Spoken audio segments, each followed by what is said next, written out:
Welcome to day 3, week 5 of the OPL Split 1. Happy hump day, everyone. I am Jake Spawn-Tiberi. Joining me on the desk today is going to be Bryce, E.G. and Paul from the Chiefs and our very own Julian Pastry Time car. Bryce, a pretty good win from the team yesterday.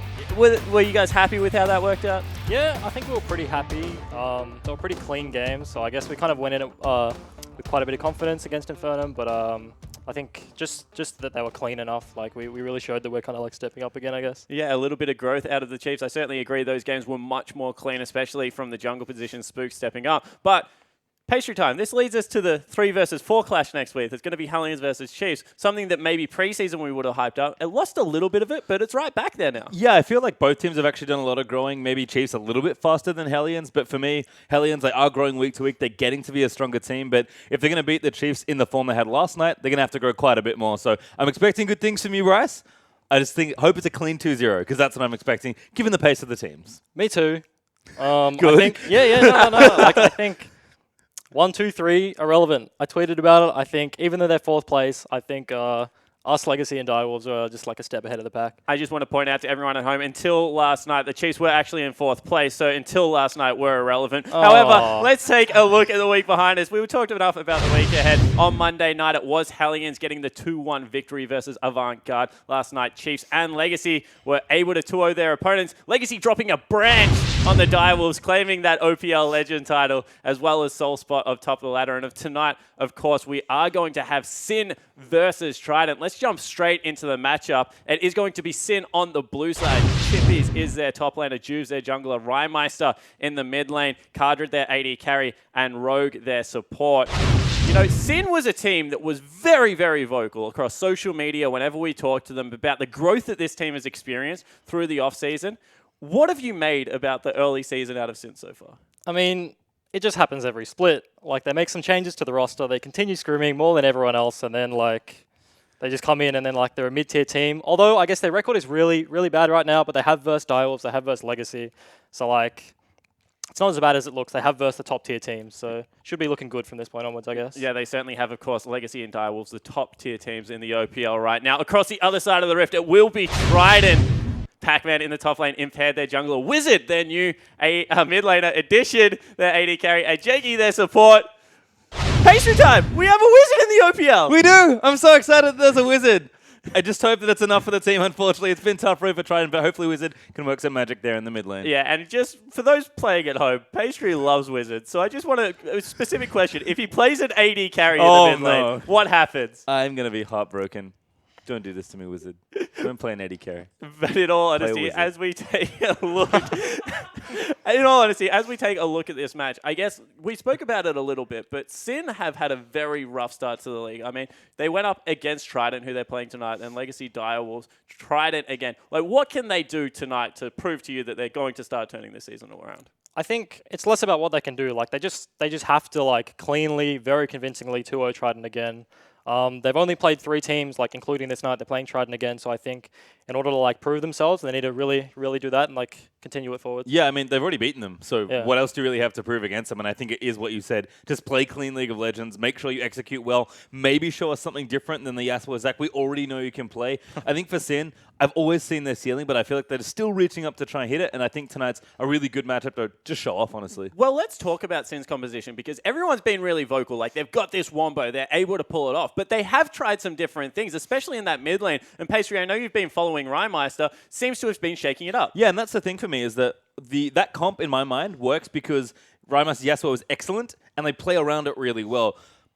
Rhymeister has been doing some funky stuff, I guess, in games. He's played Cassio, he's played Diana, he's mixing it up quite a lot, and it just feels like, to me, he's trying to do too much of their carrying. That's what the Sin comp enables for me, and that's too much work for one person. Yeah, it certainly does seem to be the case. Across the other side of the rift, of course, Trident have gone with a new mid laner. He is Wizard. What do we know of this guy? What does it change, if anything, for Trident?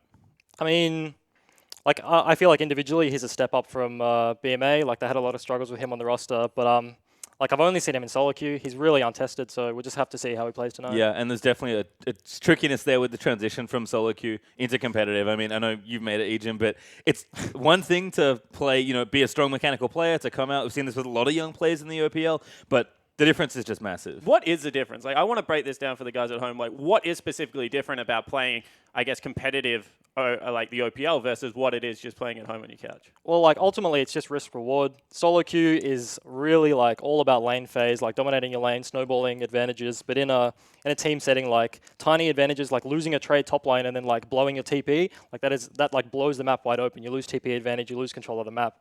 So like in mid lane, it's very mechanically intensive. Like losing trades mid lane, like falling behind, really is like a big deficit for your team. Yeah, so a microscope will be over Wizard, at least in tonight's matchup and throughout the rest of the season. Now, I want to talk about both of these teams because they've been suffering from a little bit of what we call like the no carry theory at the moment. In the OPL, if you have the strong top lane, a strong mid laner, you're doing very well, as are the top 3 teams. What is it about these teams that they just can't get it going in that regard? It's kind of a metagame thing, and this is highlighted, I think, with how Rymeister has been playing recently. It's just, he's clearly trying to do so much work for his team, and it's just a little too much work. You need strong solo lanes. That's where you start to carry from. And both these teams have only 1 carry. This is definitely a 2 carry meta, and I feel like they're trying to put power in the wrong spots. Yeah, it certainly does look to be that case. How are you finding the utility bottom lanes coming along for yourself, Ejim? Yeah, it's not much fun. I like to go in, and then there's TPs in every other lane, so I just get TP'd on. All right, so I want to throw this one open. We've said that Sin should win this one 2-0, but it's always interesting. Do you think that they will win 2-0 tonight? I actually think they might have a couple struggles, and I think Trident can take at least 1 game. Wizards definitely got the ability just to bring something crazy out and go off in a game. I don't know if they can do it twice, but I think they can do it once. So 2-1 Sin. I disagree. I think new player in the mid lane, I think it's just going to be a 2-0. Like I don't see a new player coming into like competitive and just like dominating a game, and they're gonna struggle tonight. But maybe 1 game, but I think definitely a 2-0. All right, there you go, guys. We've heard from these guys. We want to hear from you guys at home. Use that hashtag #IamOPL. Get on Twitter. Let us know your thoughts. But the players are ready to get into game 1. So here's Atlas and Rusty to take us there.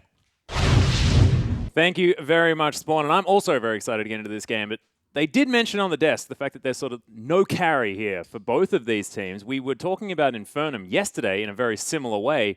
Do you think it's very similar to that, or do you think that maybe there'll be people that can step up? Trident absolutely do not have a carry on that roster. The big change that they have put into place is Wizard. We need to keep, as mentioned on the desk, put the microscope over him, try and ensure that he's actually doing his job for this team, which is make risks, find rewards for his team. It's even if he does poorly and he's making risks, it's still a positive direction that Trident can take. Yeah, and hopefully he's also playing a Wizard-type champion. Of course, Viger would be a great hover if he could. Wizard, of course, not watching the stream, so he's not going to actually know. Whitebeard Rise, let's be honest. Yeah, either. I mean, he could even play, like, I know Pacer Time said don't play an AD carry, but Varus has a Wizard skin. He's got options here. He's most definitely got options. We are, of course, in the champion select, though, ladies and gentlemen. It's Udyr and Yasuo have both been banned away. Udyr banned against Trident, though. That is an interesting one, Rusty. Look, it's going to be jungle bans away from Impaired, so naturally, Impaired is the Udyr player on the team. And something to note as we have moved into more recent patches is Runic Echo's Udyr is a disgusting thing that should never exist, but does. And so they banned him from him, though. I thought that was, like, confined to the realms of gold solo queue. I thought I was the only one that had to deal with that. Nobody is safe, Atlas. Oh, God. Well, speaking of Runic Echoes, we're also going to have Nidalee banned away, so Trident definitely not going to have too many junglers at their disposal, but Kalista, sorry, going to be the final ban here for Sin. As Poppy and Yasuo have both been removed on the side of Trident. And Ejim was actually pretty vocal about this. Having Poppy 2 games in a row makes for a pretty happy time, so leaving that one out of the Rift is probably a good idea here from Trident. Yeah, Poppy absolutely a strong champion at the moment. Quite good into the Zac compositions as well. So interesting that Trident are the ones to take it away. Not wanting to give that over to Sin, who can just put it on Rogue and take the pick away and still have the Wombo too. Well, speaking of which, it is going to be the Corki picked up here. Of course, Rymeister had a bit of a difficult time against the old Fantix there in the mid lane on the Corki, so he's going to take it for himself potentially, or they could give it over to Cardred. Of course, Cardred has been a Corki player in the past. The man has been playing League of Legends for quite a long time here in the Oceanic region, so there was a stage where Corki was basically the AD carry. Yeah. So everyone kind of had to play him. Absolutely, and of course, Wizard does play Corki. Does he? Prominently Lulu, I would say, is the second option, so don't be surprised if he just starts picking up BMA's champions and just plays them with a different style. Could be interesting. Or also could be a worry. Not many wizards there. I guess there's a witch in the Lulu. I got to get off this train. Because it is Lissandra that's getting hovered right now. Thinking about that, of course, the rest of his jungle is banned away. May as well play Lissandra. But Gangplank was left up. There's a lot of champions that are still available here. Of course, the Rise is another one that sort of sticks out like a sore thumb. But it looks like Trident is saying, well, worked out for Legacy yesterday. Let's just pick up our solo lanes straight up. In the forms of Lissandra and Gangplank. Of course, they didn't pick them in that order, but they did end up on the team. Yeah, so both of these champions are capable with flexes, so top and mid. We don't actually know where they're going just yet. We've seen Fantix, we've seen Chuchu's play at mid, and then we've seen Ryu as an example play in the top lane. So it comes down to matchups, what they're going to play against them. They do know there's a Corki, so you would have to assume putting the GP against the Corki could hurt him, and so you can make a safe assumption that it's Lissandra mid, or that it's a Lulu against it. Well, Wizard now with his opportunity to take a pick, but it looks like Lissandra's going to be the mid laner, theoretically.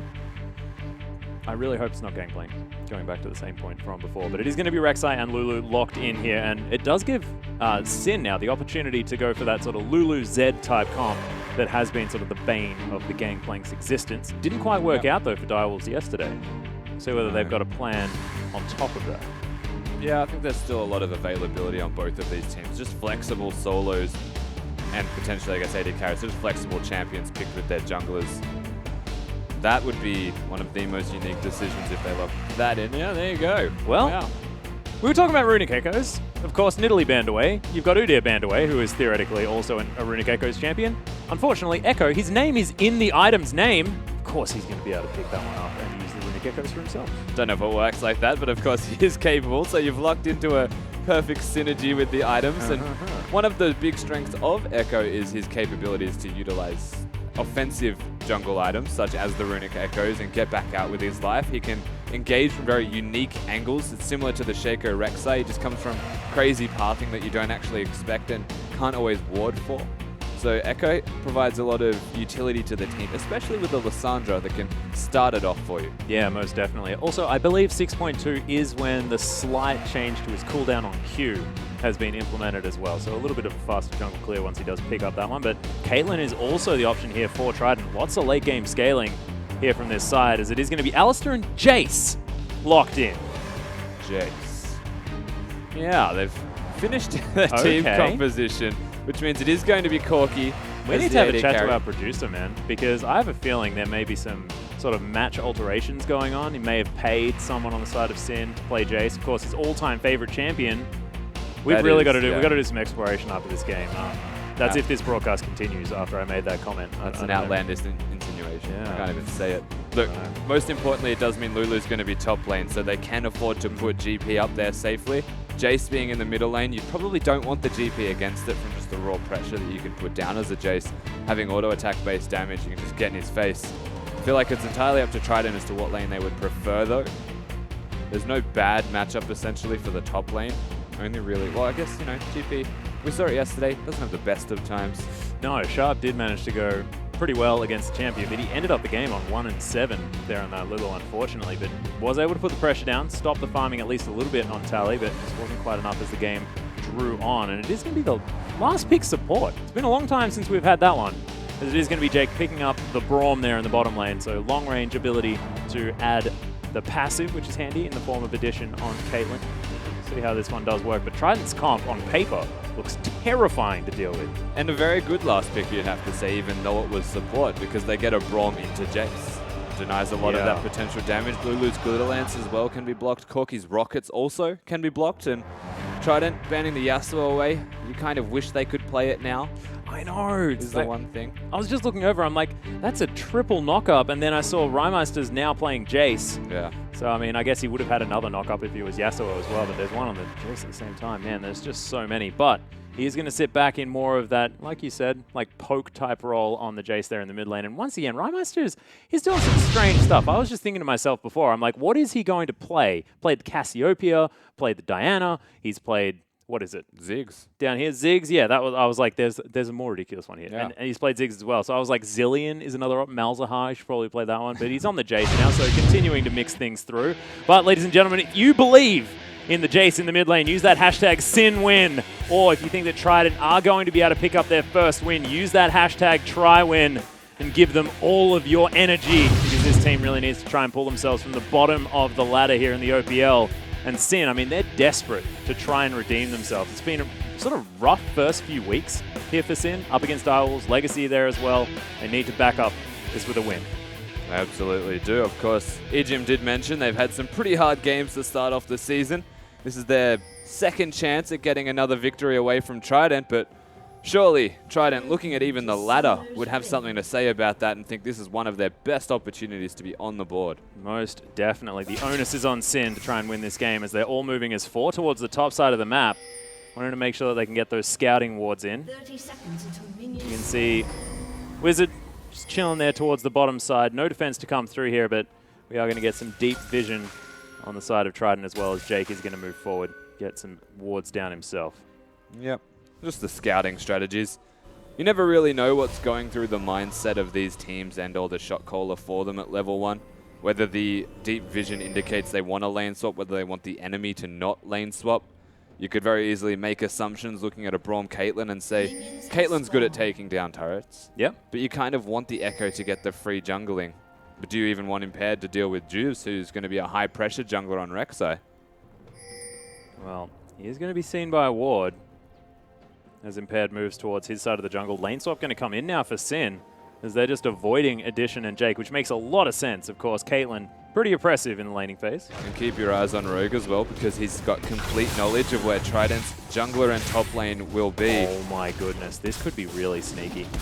This is going to be a jump test. He went through a ward. Oh wow. Yeah, well, Chippies is forced to flash already here as Juves as well. They can Trident already controlling this jungle completely. They could actually just finish that red buff. Yeah, they're just going to move into the brush. Yeah, Addition with some headshots, and he'll start the game with a red buff. Why not, you know? It also takes one of the major camps away, as Rogue's going to have his own chance, but doesn't have an AD carry to help him. Doesn't, of course, 2v1 here as Corki is going to be able to pick up lane experience on his own. Definitely handy for the spellcaster-based AD carry, but they're not going to lose a jungle camp. Macau is going to have to just retreat back to the pasture of the top lane. There was a chance that if Rogue was being a little bit cute with aggro, he could have reset that. When using the Pulverize, walking in range of the red buff to make it hit him. It was one leash off resetting. Well, didn't this time around as Juves and Chippies flashless. Of course, didn't die, so that's definitely handy, but they are going to be able to take down their their blue buff towards the top side of the map. But Sin, we'll see how they recover from this, because that's a fantastic early game move here from Trident to start this one off. I think it's a very cute strategy, and even what they're doing right now by sending their bottom lane immediately to top to respond, they managed to keep up with farm, but they also have a long sword to boot on Addition, so their laning phase will just go leaps and bounds ahead. One thing they need to be careful of is a dive, though, if Juves does decide to make his way up there, as they've got 3 people at the moment. Impaired still on the bottom side of the map as well, now transitioning over towards the Wraiths, but Chippies is heading back to base. Looks like Trident may be safe for now, as this wave sort of hanging out just in front of their turret. Man, Addition with a red buff on Caitlyn. There's a lane that you never want to go against. I could imagine red buff Caitlyn plus Braum sounds like probably almost the worst. Yeah, it's up there with one of the most annoying and just imposing lanes that you could possibly be up against. In saying that, there's a lot of pressure that a Corki can put down just from raw damage. Oh god, no. That producer really needs to stop controlling the observers at the moment. I know, he must be putting so much pressure on them. I'm sorry guys, we'll make sure that you're going to have your own free will later. Drew's going to clear out a pink ward here on the bottom side of the map. And man, I just really hope we don't go back to mid lane too quickly.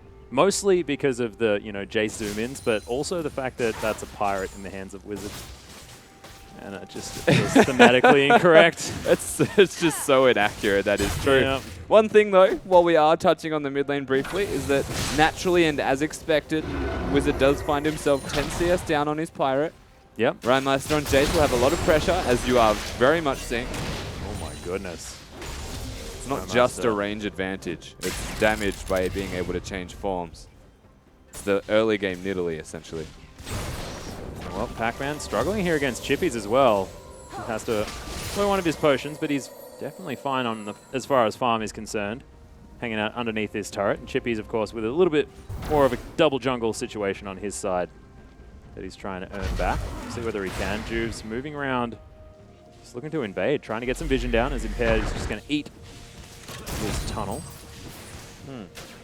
Juves just a bit ahead, I guess, with his timing, trying to find Impaired. doesn't connect, but also needs to recall as well. Hello, Impaired. Yeah, Impaired actually looking for the stun here as the barrels have gone down. Wizard not quite able to make too much work, but there's the stun from Impaired. Has himself the shield as well as it becomes a 2v2 on the Juve's entry as Impaired's going to fall down. First blood goes to Rymeister. He dies immediately afterwards though, and Wizard's looking for Juves. He's shooting him down. We'll see whether the Gangplank can get any more, but it was Impaired that picked up that kill. Impaired can throw out the Echo Q as he dies, and it stays in the air. Rymeister unable to dodge it. Wizard with enough auto-attack pressure to make sure that he goes down. They get themselves an even trade, but all in all, a fairly positive one, because it's the Gangplank who comes out ahead for this. We are going to watch this one again, and Impaired, honestly, the parallel convergence placement was spot on. And Wizard, even though he can't use those kegs, watch Impaired as he dies, throws out the Q, and it's the return after death that actually takes him down. And it's just that easy.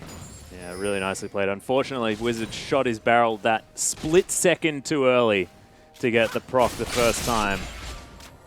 He was looking for the passive, I think, actually. Ah, Got the move speed and the auto attack, which helped kill Rymeister. that's true. That's a better way to look at it. Edition continuing to put pressure on here on the top side, but you can see Rogue and Cardred doing absolutely fine. Staying up in farm, actually have the minion wave on their side as well as Impaired's looking to come through, trying to get a gank onto Chippies here on the bottom side. Ward spots him. Pac-Man able to close the gap. There's the flash forward, and Wizard picks up the kill with the ultimate. Cannon Barrage just gets leveled up, and already he has a kill with it, and that's the power of the Gangplank. And honestly, even more so the power of the Echo pathing. Even if there was a ward in that tri-bush, he's already in the tri-bush walking towards you. Lissandra's able to lock it down. We mentioned this in Champion Select. The kill threat from those two is actually just through the roof.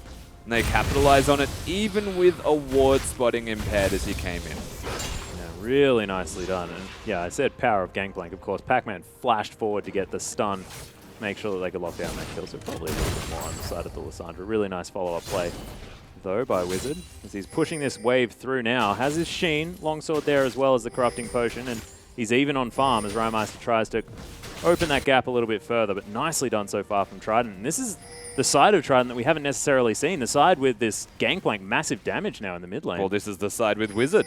Yeah. This is a side that we definitely haven't seen. And so far, so good for the new rookie to the OPL. Need to continue to keep your eyes on him, though. We don't know how he goes as the game transitions. You have to keep in mind he's a solo queue player that's been picked up.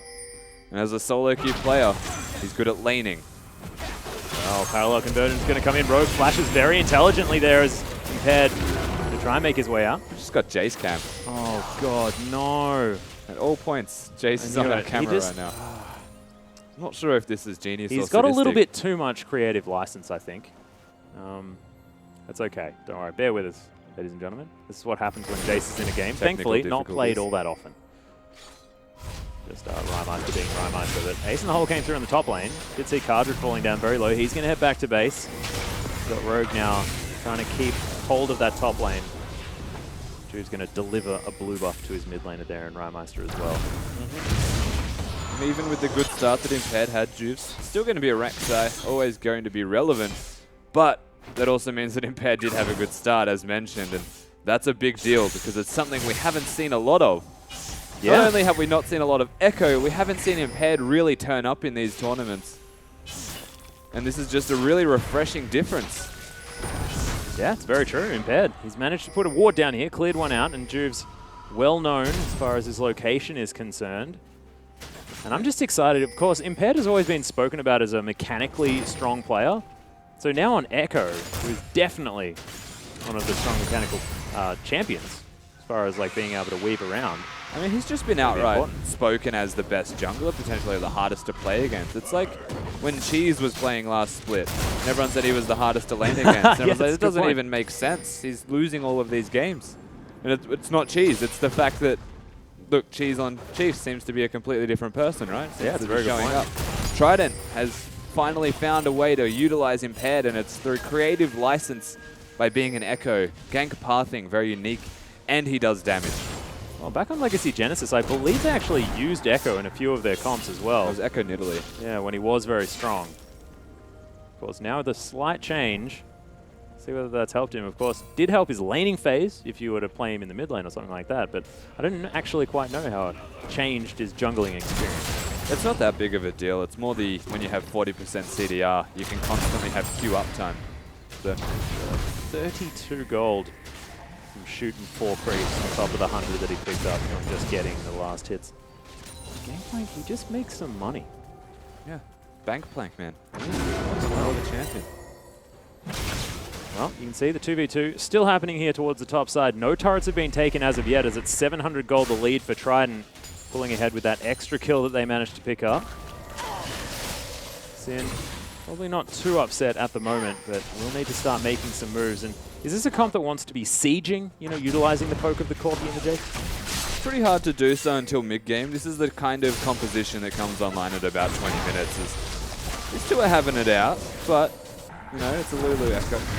Well, speaking of Echo, he is here towards his jungle. He's going down very low, but Cannon Barrage comes out. Everyone gets out of it. Sin successfully disengaged, and I believe they probably come out ahead just because of that extra ultimate that they now have. Yeah, they put down a bit of extra damage. Of course, I don't think they'll be able to really get anything from it besides the keg battle that's about to commence. Yeah. All in all, I feel like, yeah, these team compositions, Sin in particular, it's going to take them a little while to ramp up.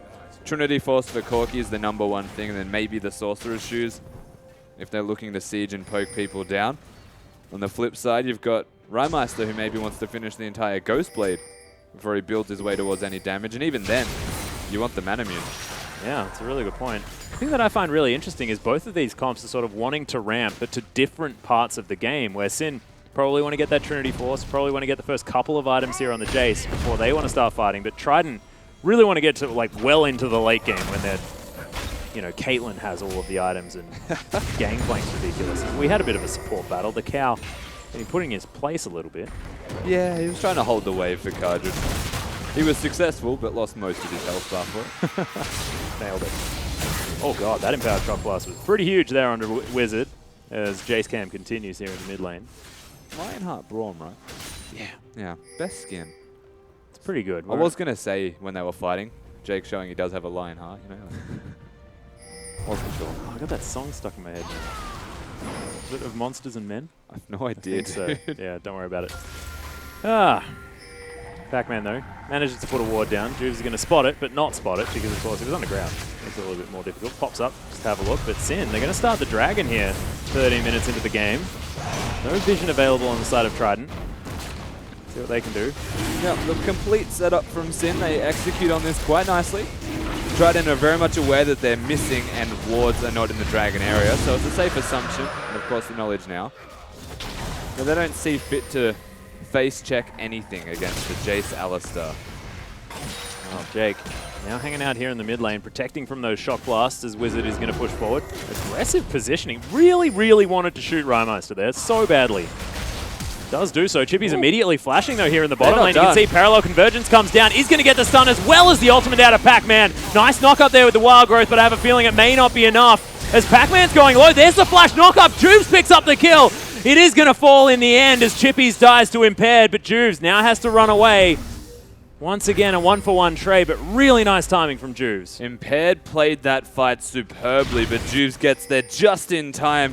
Rogue's now here in the top lane. This could be interesting. Oh, nice flash to get out of the Pulverize potentially there as Rogue headbutts in, but Edition is going to be safe. Yeah, gets out, and of course that bottom lane 2v2 scuffle was... It really shows the two different styles that these teams have put together with their compositions. Pac-Man can flash engage, whereas Chippies wants to flash to get out safely. The thing is, it's not that easy to kill a Lulu who has his ultimate available to him. Lissandra W doesn't lock you down from using spells. Thankfully, Chippies does walk towards Impaired's ultimate, cops a bit of damage to the face, and that's what forces an even trade. Well, speaking of forcing things, Chippy's going to be using his teleport here to get to the mid lane, save that one from the onslaught of this Gangplank. 1-0-1 now, even on farm semi. Because as far as farm money is concerned, he's probably ahead. As he's now getting Glitterlance to the face. But this is a Gangplank that, yeah, he's ahead by 300 gold now against Rymeister. And he's had a fantastic early game as far as Gangplanks are concerned. Pickaxe now in hand as well. Yeah, to be ahead in goal, it's just a Gangplank passive showing its strength. Even when he's down farm, only really has an assist to speak of, so 300 gold, sizable difference considering. Yeah. Ghost Blade, though, has been completed here by Rymeister. And what is he sort of waiting for as far as when he's online on this Jace? Well, I was going to suggest the Manamune, but based off the longsword he has at the moment, could be a Hex Drinker. Yeah, or could have forgotten how to build Manamune. Which is very unlikely. Don't doubt our pro players. Of course, we're looking at boots of... Oh, no. If I say stupid things, we just get Jace Cam that comes back. Now a tweet as well. Yeah, tweet as well. Jace TV, all Jace, all the time. Thank you very much, Lemon Garb. We are dealing with it as well. We'll get back to you. This is double when Jace at the moment. This is so weird. So much Jace. So much Jace. So little time. Yeah, package is being picked up here by Cardred as they're sieging out here in the mid lane. Unbreakable is now on cooldown here from Jake as the rockets are starting to hurt. Juves is off to the side. You can see Pac-Man's trying to move up. Chippy's still in the bottom lane without a teleport. And Impaired clearing out vision. And this is an interesting time for them to group up. The package is kind of what's forcing this with their timing. We did talk about the items that they would want to do so. Cardred's not far off. He isn't level 11 and doesn't have Sorcerer's Shoes. So it's not the ideal scenario, but by having the package, the threat is there. The damage that you can do as Cardred, especially if they engage on you, is just huge. So they find a window to at least put damage down based off having the package. And they'll most likely regroup once they get some extra items on both Jace and Corki. Yeah. Beautiful thing there is they were just focusing on taking down barrels. From that point on, it's just really Pac-Man there and maybe a Piltover Peacemaker or two that can clear out a minion wave. Now Trident, yeah, pushing forward. Pac-Man at half health, but Trident really want this. Very low is the turret, as the Claw of Doom had to be respected. Turret is going to go down. Juves considering an entry into this fight, but can't quite find the engage. He's just stalking right now. Can't really see too much either, would think, right? No. But Trident, they do successfully get the turret. Here's the back and forth battle that is essentially a rinse and repeat. Problem is, one has a gangplank on their team. And oh, there's Ace in the hole. Rymeister's just going to take it. This Cannon Barrage was used, you're right. But yeah, pretty hard to use Jace's spells against the Braum, who just stands there with the shield in front of him. They've got the threat of the engage from the Lysandra Claw as well, so Pac-Man and the rest of Trident, they pretty much easily pick up the turret. Sin unable to rotate, whereas when Sin try their hand at it, GP's got wave clear, Lysandra's got wave clear, Caitlyn has wave clear, and Jake's going to be there to deny damage. And so it's infinitely harder for Sin to execute effectively without having a pick beforehand. I didn't realize how incredibly good Runic Echoes is for Echo as far as his build path is concerned. Because now you can build Frozen Fist without it being redundant with your Rune Glow. Yeah, it's actually quite an efficient item as well. Because you love cooldown reduction. Yeah, and you get about 30% from what you have at the moment. I think you work towards 10% on the rune. So you're very close to having that max city out from the two items. Frozen Fist is ridiculous for Echo. Yeah. And one of the most underrated things just because you had to go Lichbane. Being able to go Runic Echoes and a Sheen item afterwards is really what opens him up for a lot more damage. And the utility there as well. So Impaired showing us power of this pick at the moment. See whether he can prove it as this game continues. But you can see already 700 gold in the lead. Trident wanting to scale through in this game. So most definitely feeling happy. They are going to make the aggressive move towards the top lane. Juve sort of hanging out underneath this turret as Cardred well back. And Rogue now waiting in the wings as well. Pac-Man just staying offside. As the ward's going to come down. But you can see there are just traps everywhere. Sin not going to be able to defend this turret as another one comes in. Impaired just going to make his way over towards the turret.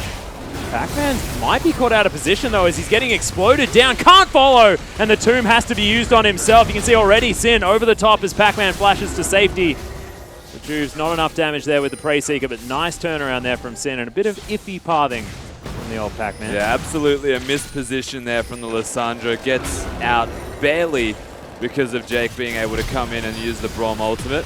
And Sin, because of that mistake, they immediately rotate. Well, teleport going to come through here in the mid lane as Wizard takes a shock blast to the face. Barrel goes down here as he's looking for it, but not going to find too much. Just wants the movement speed to try and catch up here, but as the Rift Herald returns home. So aggressive. Yeah. He's a very sporadic player, Wizard, from what I'm seeing so far. Doesn't know when to go back, but just recognizes that he doesn't need to and chases them to the ends of the earth. Understands the power of stopping a back. I don't know. He's going to teleport here towards the top side. As Trident, we're holding this turret. Again, sporadic. He's not going to be able to aid in the wave clear for that particular wave. So he's here for damage control on the next, meaning that Trident would likely want to recall, but now there's just sharing farm between a GP and a Caitlyn. Two of the people that really want it, and they're quite hungry to get it separately, which gives Rymeister time to work on mid. Again, I'm not sure what the teleport was. Yeah, parallel convergence does come down here in the mid lane that may actually help save it, but Rymeister's going to tank this one up. Juice is going to pick up the kill credit as Trident are going to at least trade for the top outer. But that mid lane turret, very important for Sin to grab. Makes it their second of the game, evening things up. Yeah, and again, as you mentioned, it's a very important tower to pick up. It plays to Sin's team composition as well, being able to siege. Well, they've opened the map more so for themselves. They can find picks, place deeper vision, and feel safer in doing so. Once they get that pick, which is quite important for Sin, they can siege very effectively. Well, speaking of which, have picked themselves up a second dragon. So they're going to have sieging minion killing ability a little bit better now. Let's Trident do now have an extra BF sword on this gangplank. It is going to be the Lucidity boots option from Wizard. He clears out this minion wave quite nicely. Just interesting choices here across the board. I feel like it's going to take a while, right, for Pac-Man to get his Zonias. And then you look at the items that Sin have got. Rymeister's doing a lot of damage. He's got his two big items and his Boots of Lucidity. So that's a big point of power for this Jace. Cardred working towards the rapid fire cannon means he wants to get extra range and poke people out.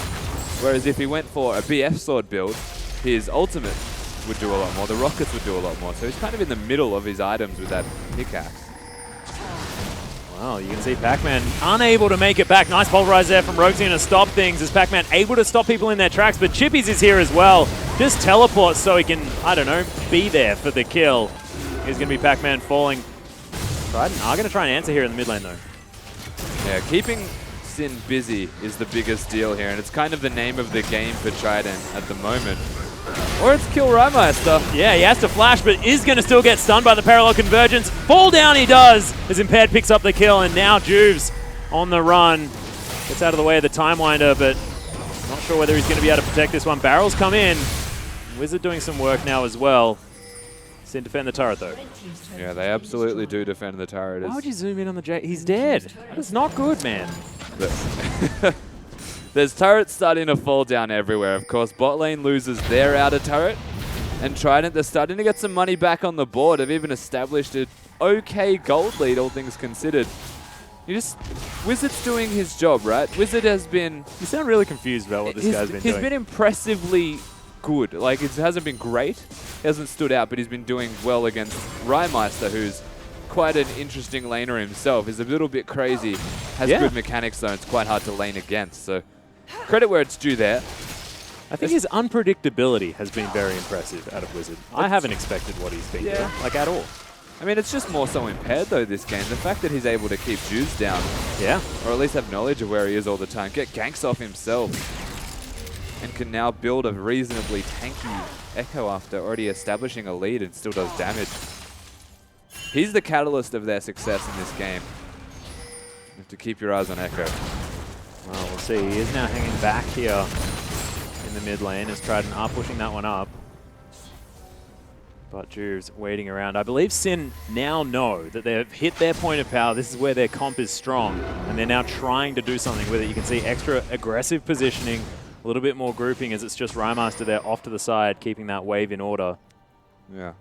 We'll see whether Trident are going to weather the storm and continue things that way, or whether they're going to be able to win a fight. But Juves is trying to engage, finds the knock-up onto Jake as Impaired's going to make his way back in. Stand behind me comes out as the Braum, just making a wall for his team. Fantastic ultimate comes down as they're forced to disengage now. Rymeister just gets exploded. Addition with a lot of damage. Pac-Man right in amongst it, just uses the ult on himself and flashes himself out to safety, and Rogue eventually falls down. It is a double kill now as Trident are on the chase. Parallel convergence comes in, not going to find too many people. Wild Growth comes out though, and Juves is going to be safe, but Impaired continues the chase forward. Barrels in there. Juves is going to die as the ultimate comes out from Jake as well to help solidify his death. And Trident with a brilliant team fight. Trident get a fantastic flank out of Pac-Man on this Lysandra.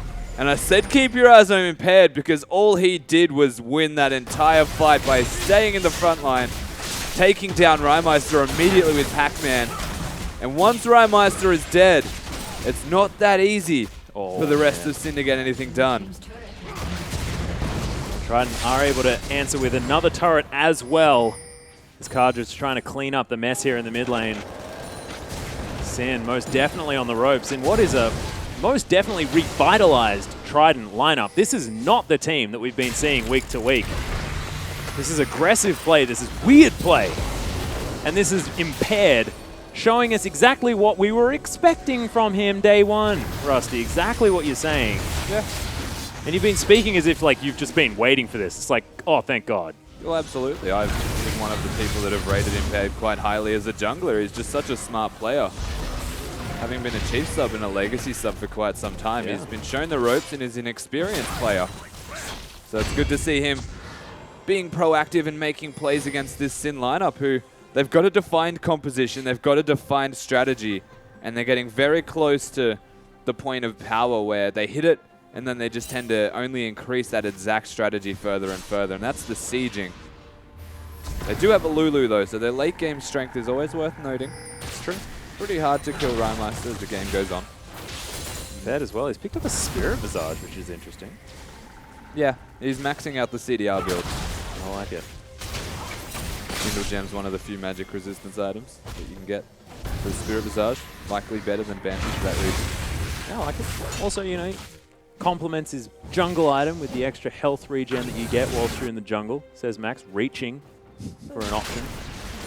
Let's just say it's a CDR and MR. Yeah, go for that. Less about the healing.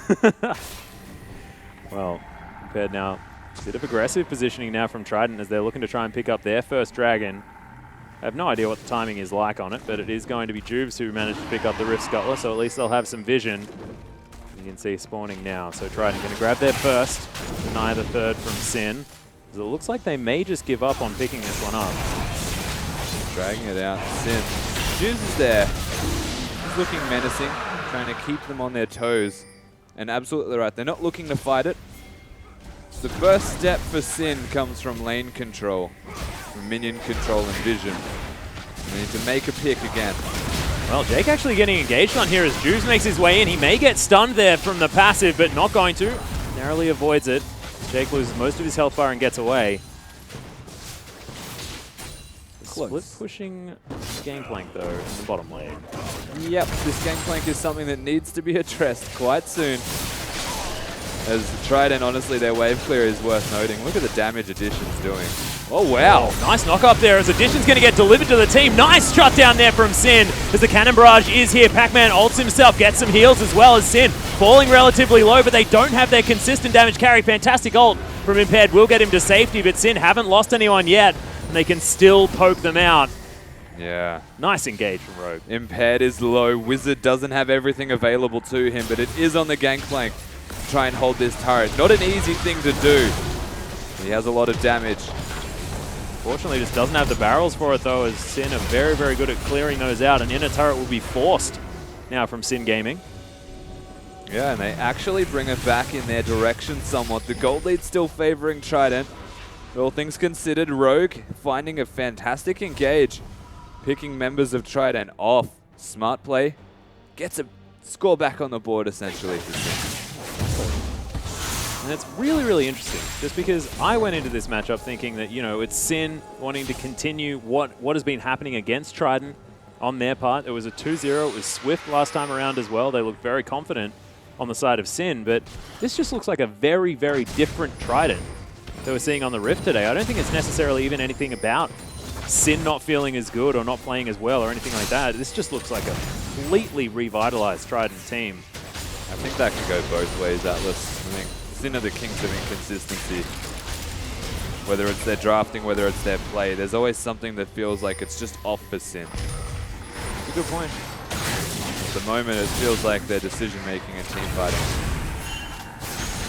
would be lacking. But the late game strength, Sin can always default back to. That take one engage and win the game off it type of style could be very vital. We'll see whether they can make it work. Of course, Addition, now the Renan's Hurricane as well as that rapid fire cannon, now building towards what could be one of the 3 most popular lifesteal items in the Material Scimitar, Leather and King, or of course the Bloodthirster. Probably the first or the last, as Jake's going to find his way in. Impaired throws out some cues, but it looks like the cow may have to ultimate, and he does. Wow, they force a Baron. And that was an aggressive decision away from Trident. They force a single teleport. And they know that Wizards isn't available. So something that Ejim even mentioned on the desk is control of the map starts to fall into the hands of the team who has a teleport advantage. But I love this response from Trident. Don't let him teleport. Chippy's dealing with barrels quite nicely, but isn't going to be able to get them all. Pac-Man right in amongst it, ults himself there as well as Cannon Barrage comes in. Cardred in a whole bunch of trouble. The Zhonya's is there. Pac-Man's going to survive, and Chippy's probably won't as Impaired picks up the kill. A nice kill on the backside there from Addition as well as Trident are taking control. The ultimate comes out. Impaired. Oh man, this Echo play is looking on point as they take the inner turret. They immediately dive away from Chippies and destroy him because he spent about 10 seconds trying to deal with barrels and to stop himself from taking damage. Ultimately walks into the face of a Braum. And you might want to say regrets that decision. Pac-Man hits another good flank as well. So Trident with Wizard in this roster just feels like this random act of aggression that's coming out of him is evidently complementing this roster. Yeah, really, really nice play. And Impaired just knows exactly how to navigate these fights. This is like the Seb effect, right? They've got a similar team composition in the way that the players are, their styles. Seb's always going to be a hard carry, but the rest of the team are more facilitators and try to let the rest carry. Right now we've got Impaired. He's always been a hard carry for the team. And now he's got this aggressive and sporadic mid laner in Wizard. It feels like they're complementing each other just by their play styles. You can see it coming out. Yeah, you definitely can. Interestingly enough, Pac-Man played Lysandra in game number 1 against Sin last time these two teams faced as well. Didn't have nearly the same game. He just seems to have a target on his head more than a lot of other top laners. Pac-Man. People just like killing him for some reason. Well, if he positions himself to be killed, I think that's something that might do it. Oh, that's a good point. To be fair. Yeah. Top laners play in different styles. Well, so do junglers is Impaired. 2-level advantage now on this Echo. Aladdin Echo as well. Definitely like it. Takes down the Rift Scuttler. The Baron now under fire. There's Pink Ward now going to be cleared. Multiple wards now down from Trident as they're just taking control. Bottom inhibitor falls, so of course all of that Baron pressure is available. Chippy's thankfully held on to his teleport though. Yeah. Keeps the teleport, so he's got the capabilities, I guess, to go bottom.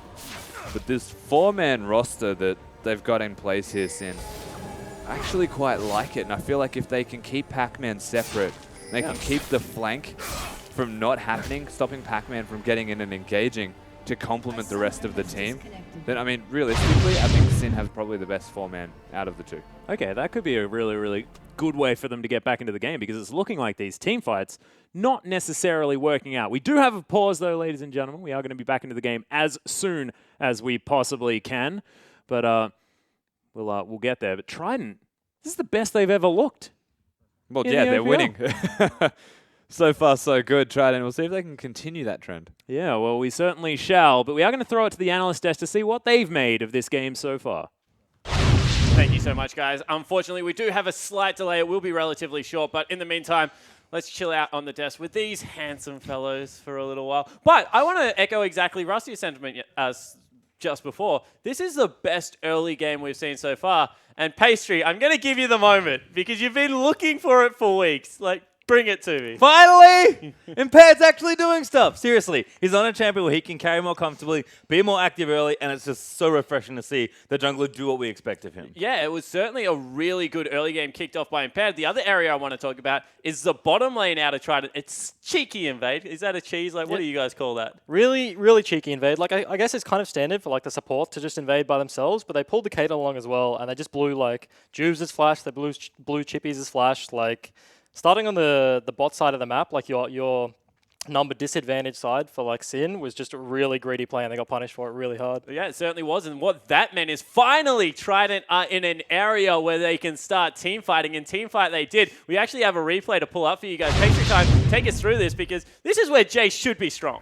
Yeah, absolutely. Rhymemaster had the items ready to go, but Wizard's been farming up a Stormy. Early game looked a little awkward, but he has IE and T-Force, I believe, at this point. So let's roll the clip out. We'll see what Impaired and Wizard can get done together.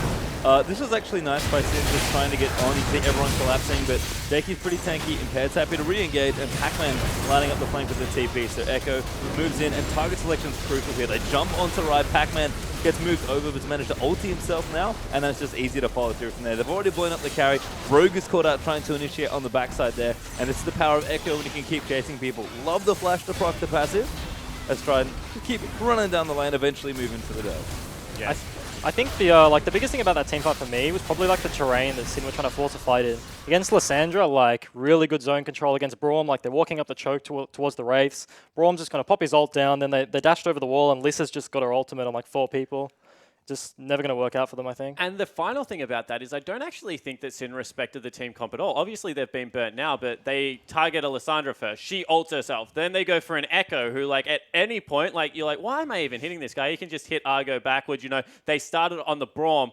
There are good targets. Like, you can target prioritize the game plank. You can go for the Caitlyn if you can get on her, but not actually respecting what they put together in that draft. Yeah, and I think to add insult to injury, Impaired's actually pretty tanky. It's not the Cinderhawk Echo that we used to see him on, but he's gone Runic, he's gone, I think, Iceborne Gauntlet Spirit Visage at this point in the game, now that we're in the pause, and he's actually pretty hard to kill. Like, he's doing what he needs to do, he's making good pressure, and the team fight between Liss, Echo's control, plus Caitlyn damage, plus Gangplank damage has just been great. You talk about the team fight. I just think Sin shouldn't be team fighting. They've got the Corki, they've got the Jace. Jace should be power spiking at this point in the game. They just need to be setting up in a turret and like instead of fighting in the Wraith pit against all his zone control. Yeah, and so now we're a little bit further on in the game. There is an inhibitor down in the bottom lane. Is there anything that Sin can do right now that I guess start turning this around, or is this like the ship sailed, they just threw it too early?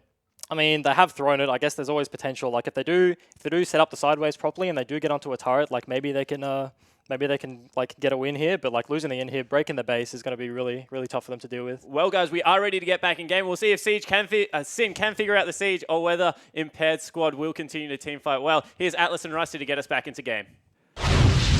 Thank you very much, guys. And I actually thought when the question was thrown out to Pastry Time and he was getting really excited, he was just going to like lose it about Wizard not playing a Wizard. Thank goodness he's still here with us after this pirate shenanigans has occurred. Well, it just means we're all sharing the same sentiment that Impaired has well and truly shown up to this game. Oh, yeah. At least game 1 of this best of series is the basically jailbreak scenario that Edition has placed in that area.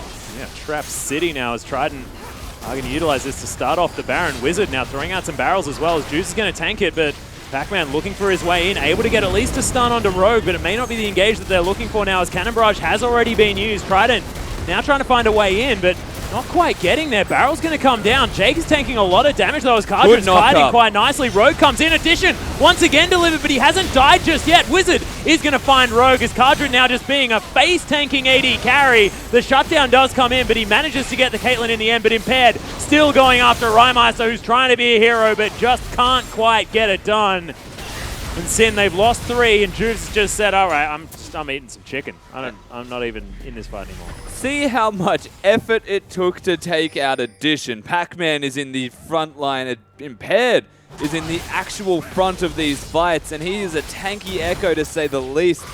Wizard's got his oranges to eat and can get out safely. And not a lot of crowd control pretty much across the board here from Sin besides knockups. And even when they use those, they were mistimed. The team weren't able to get in. The first one used to save Cardrid. The second one used out of necessity for Juice to get in.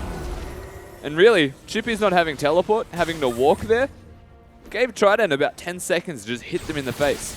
Yeah, and Trident, I mean, they were trying so hard to get that engage, but once it managed to happen, it looked like it was going okay here for Sin.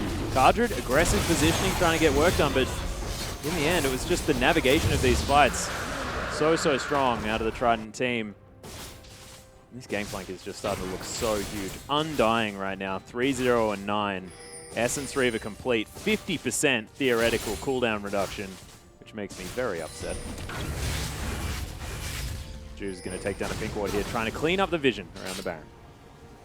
Yeah, it's the lucidity boots thing. It's ridiculous. Well, hashtag I'm OPL. I swear, Benji is in charge of Jace Cam since it's his favorite champ. Well, that is definitely true, Levanti.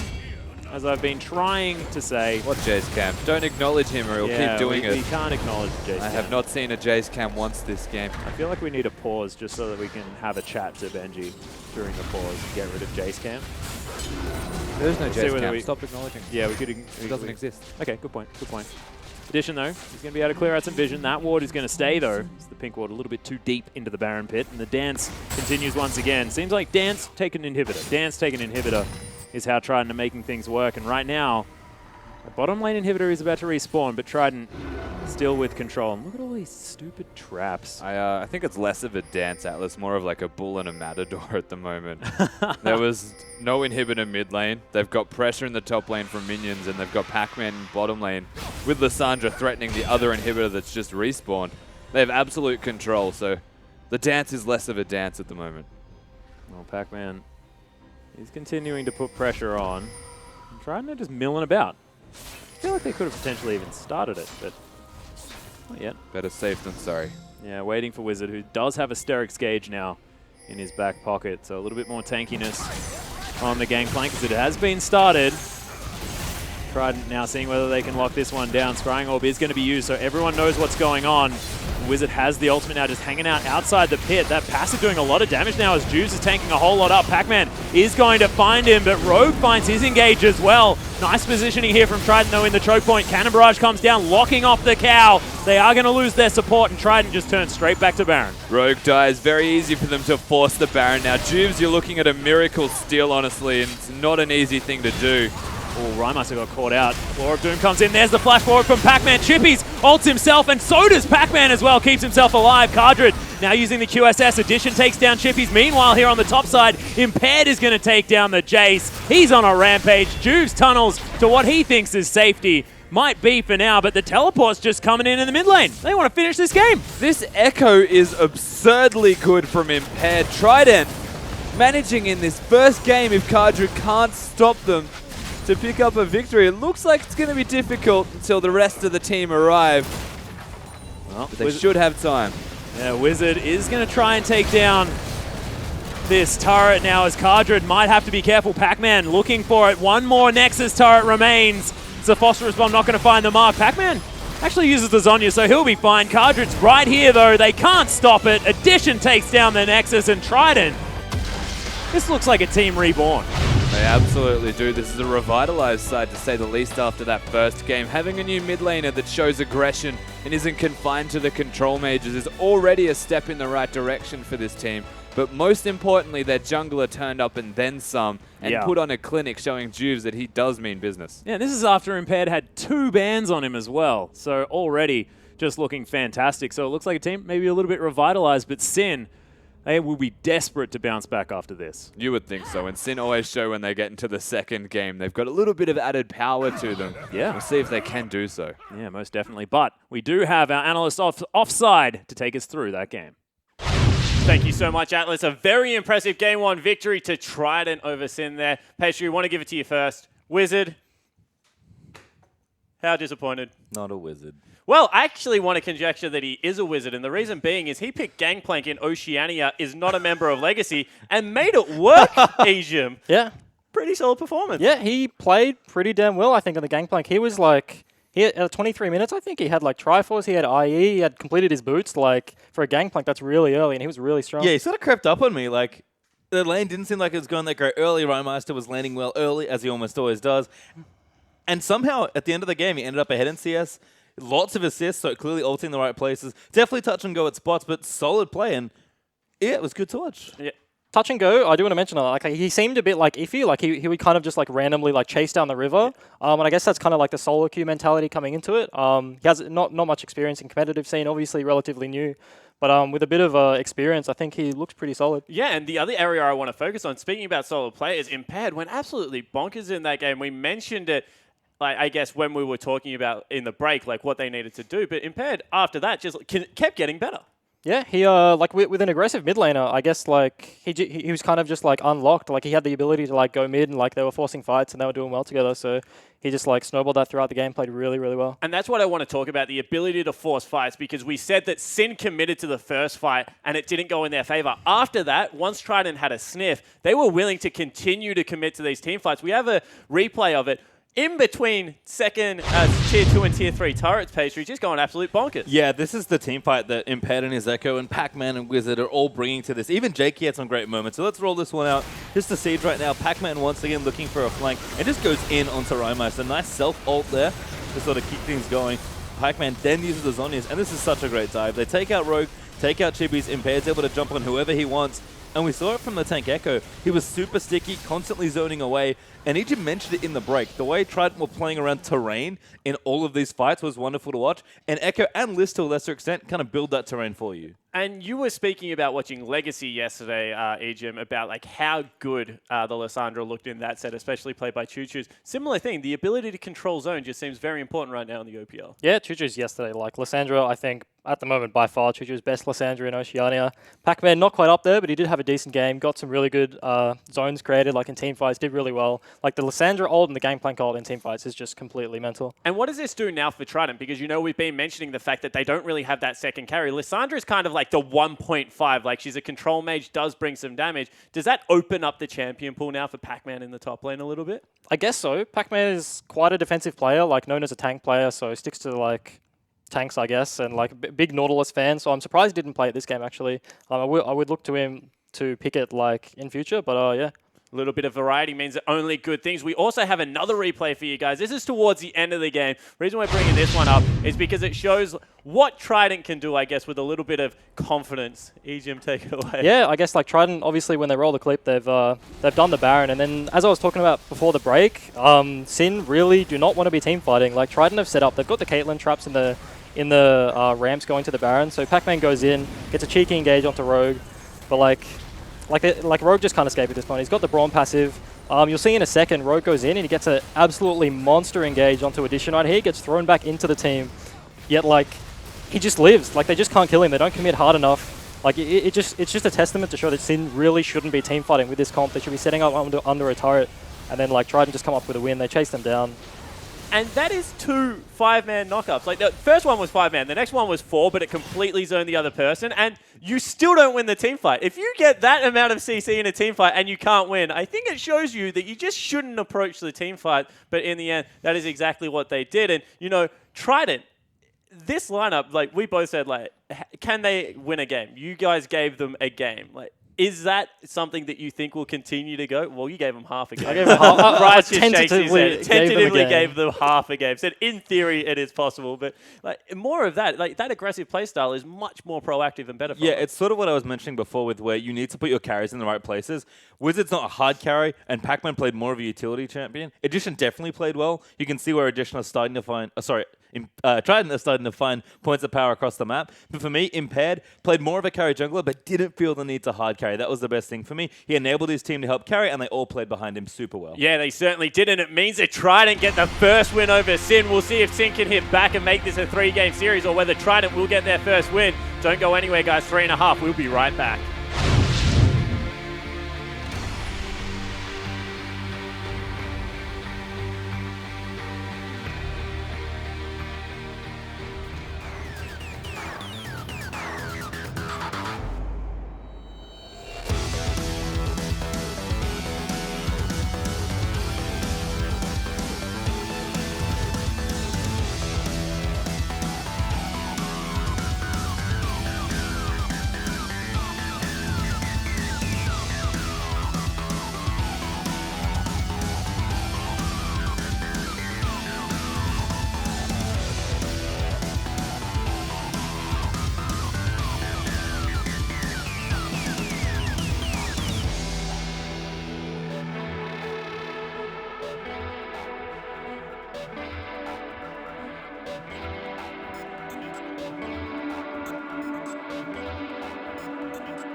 back to the OPL, guys, where we just saw Trident pick up a first win over Sin in what is their best of 3 series. However, over the past week, we've asked you if you could duo with a pro player, who would it be and why, for a month's supply of Red Bull?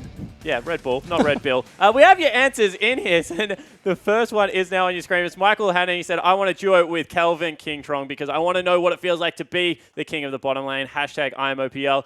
King, certainly a pretty good AD carry at the moment. Do you play with him much over there, Egypt? Oh, not much. I played with Legacy in the dynamic queue the other day, and I'm pretty sure he just fed every game. So, like, he was trying to anchor his hardest. So I don't know what this guy's going on about. Oh, a little bit of a call out there. Next one is, however, up on your screen now. It's from JB Gunslinger saying, I'll duo with Destiny. Apparently, he can play anything, and he'll still be able to carry him at the same time. Destiny certainly is a jack of all trades. I did say I needed a lot of carrying in my solo queue games. I think Destiny can fulfill just about any role in the dynamic queue, so I would duo with Destiny. Yeah, it certainly would be. And, of course, the last one now up on your screen is from Elliot Venabales, Oyster Os, saying he wants to duo queue with Stark because right now he averages 0.5 pentakills a game, and that's a pretty mean stat. Did you get any of Stark's opener into the league? Seems to be quite a young solo queue talent. Yeah, did a wild turtle, basically. Replace someone on the roster and then gets a pentakill in his first game. Like, coming up huge. Yeah, what more can you want? Of course, guys, keep using that hashtag IamOPL. As I said, everyone that was one that will get a month supply of Red Bull. However, we also heard from some pro players and maybe the ability to duo queue. Apparently, you've made a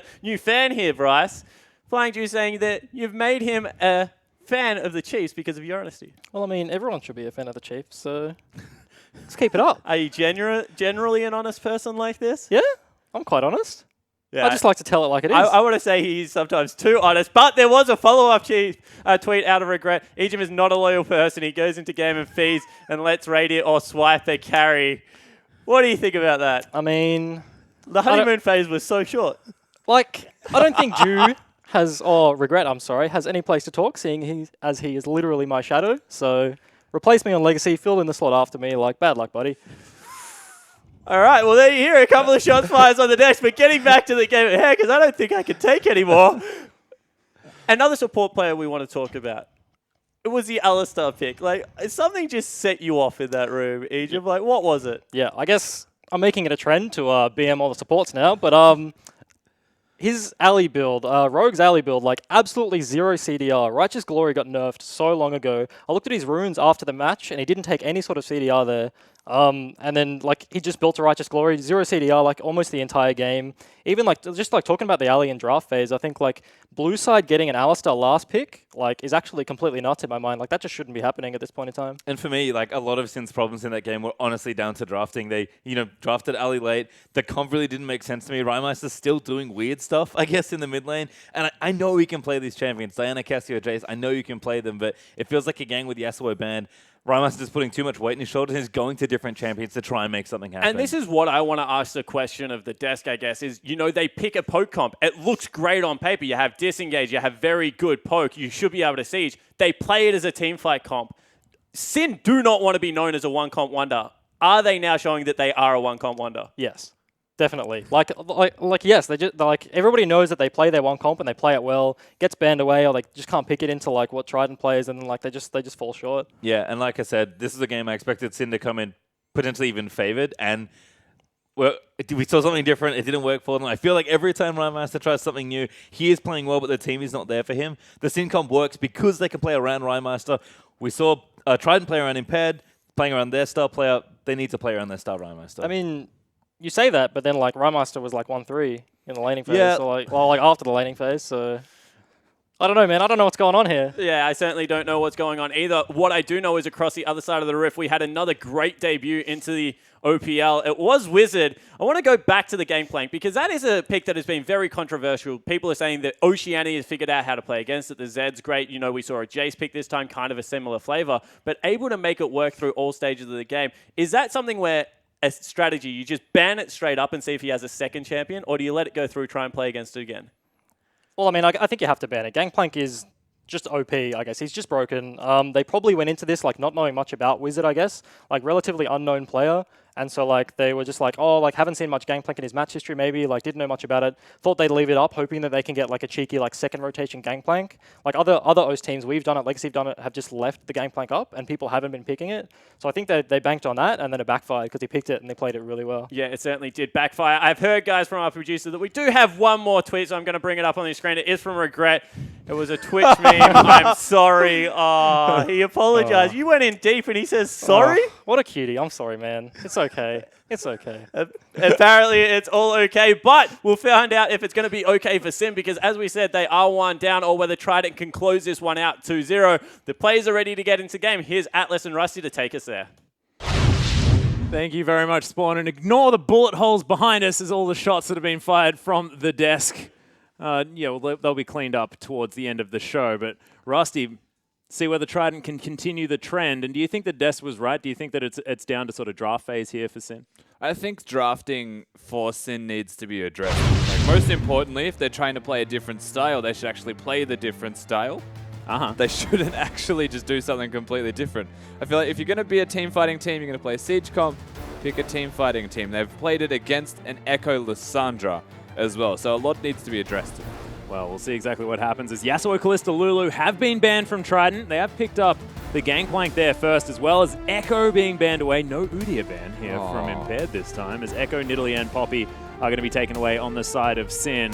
Juves is on the Graves, though, as Chippy's is going to pick away the Lissandra. I like that, but I don't like the fact that Trident get both Corki and the Gangplank this time around. And Impaired can still be an aggressive early game, gank-heavy jungler like Elise. And based off the last game, very capable of getting those ganks off. Of course, a couple of other things you do want to consider is how Sin played the early game to let Impaired gank, though. Yeah, well, it's a very good point. Sin Gaming once again with a little bit of a late pickup of the Alistair here as Ezreal's being picked up as well. We'll see how this bottom lane is going to turn out. As Kardra has been a bit of an Ezreal player recently, we'll see whether he's going to be more comfortable on that. Looked more comfortable on it the week prior, but that was, of course, against Legacy or Direwolves. I believe I will know exactly which one. Take your time. Never mind, it was Direwolves. Yeah. So, yeah, good. But did play some Ezreal. Looked fairly comfortable, but unfortunately wasn't able to pick up the win. Trident now taking some time, but it looks like Braum Caitlyn, something they're happy with. And that does put Wizard in the mid lane on the Corki, and Pac-Man is going to pick up the Gangplank. So much like Legacy, more than happy to flex that Gangplank around the map. I was hoping they wouldn't flex it. I was really hoping they wouldn't flex it. They've just put Pack Attack, as is aptly named because Pac-Man plays tanks, onto another carry. You're expecting a 0-7-0, aren't you? Well, I'm not expecting Pac-Man to be the most proficient Gangplank on the server. Okay. And it's very difficult to be a good Gangplank. We've seen Wizard do it successfully. Look at this. He's been branching out on his signature tank play. By losing to Legacy. Is that what you were playing?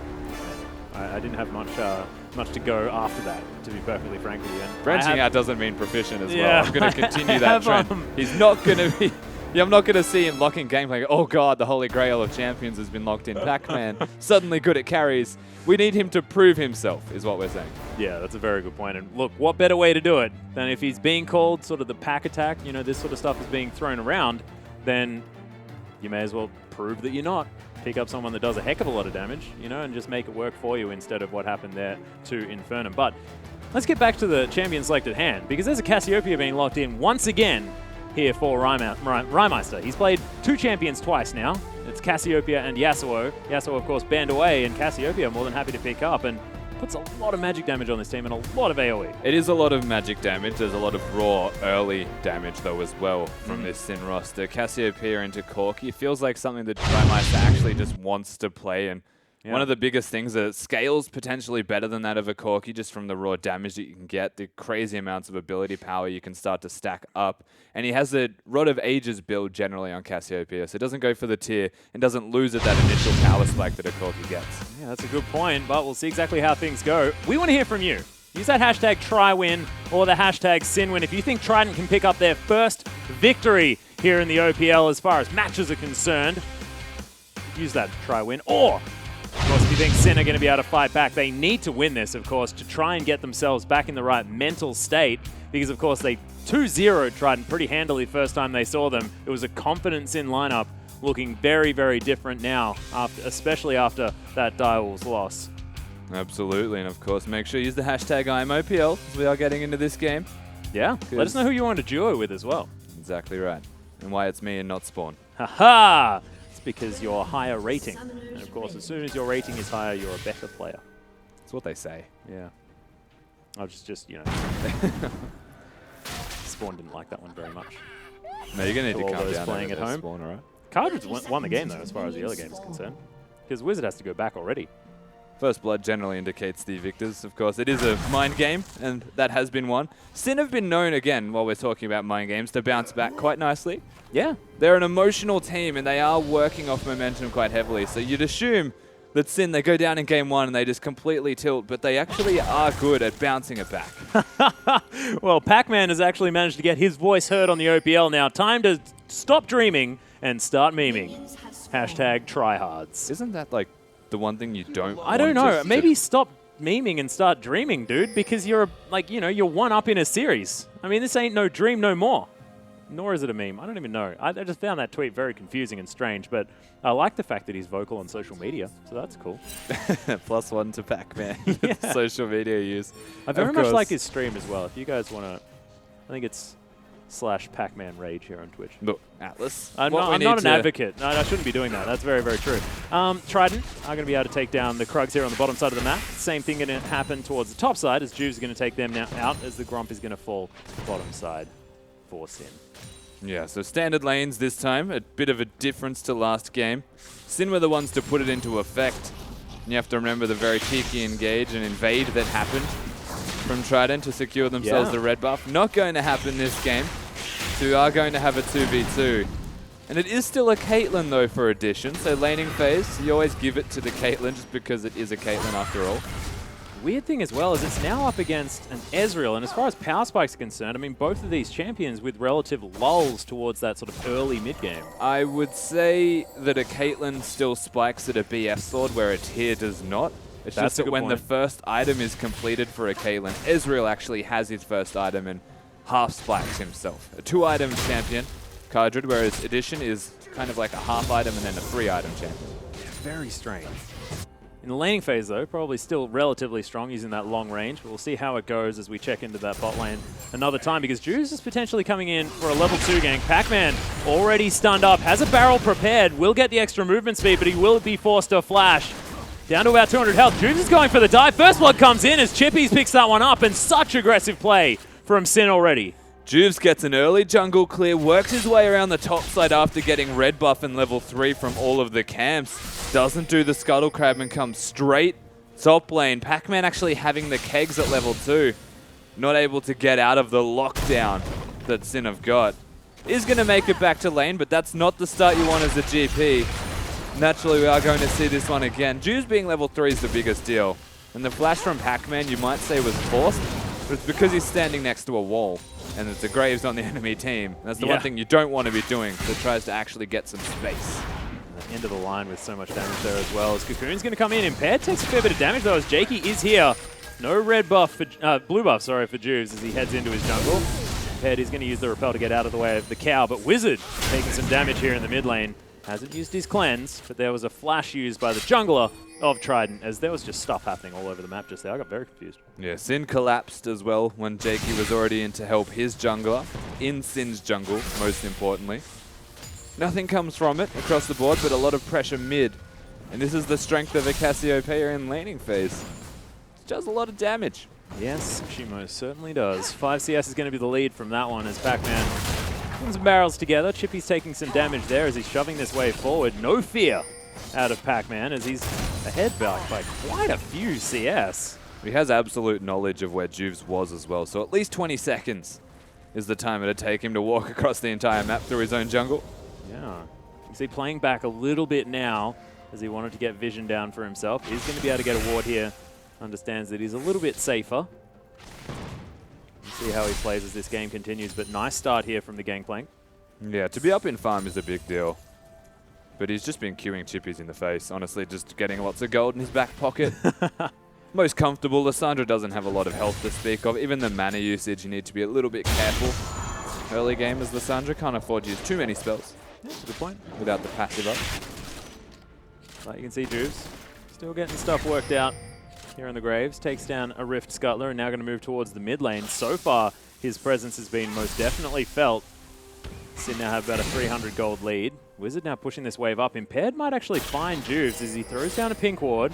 Juves is about to find Impaired, if anything else. It's a bit of both right now. Wizard's going to get his ward over the top and they say, "Ha-ha! I have found you, Mr. Graves." Clears out a ward. Quick draws himself back into his jungle.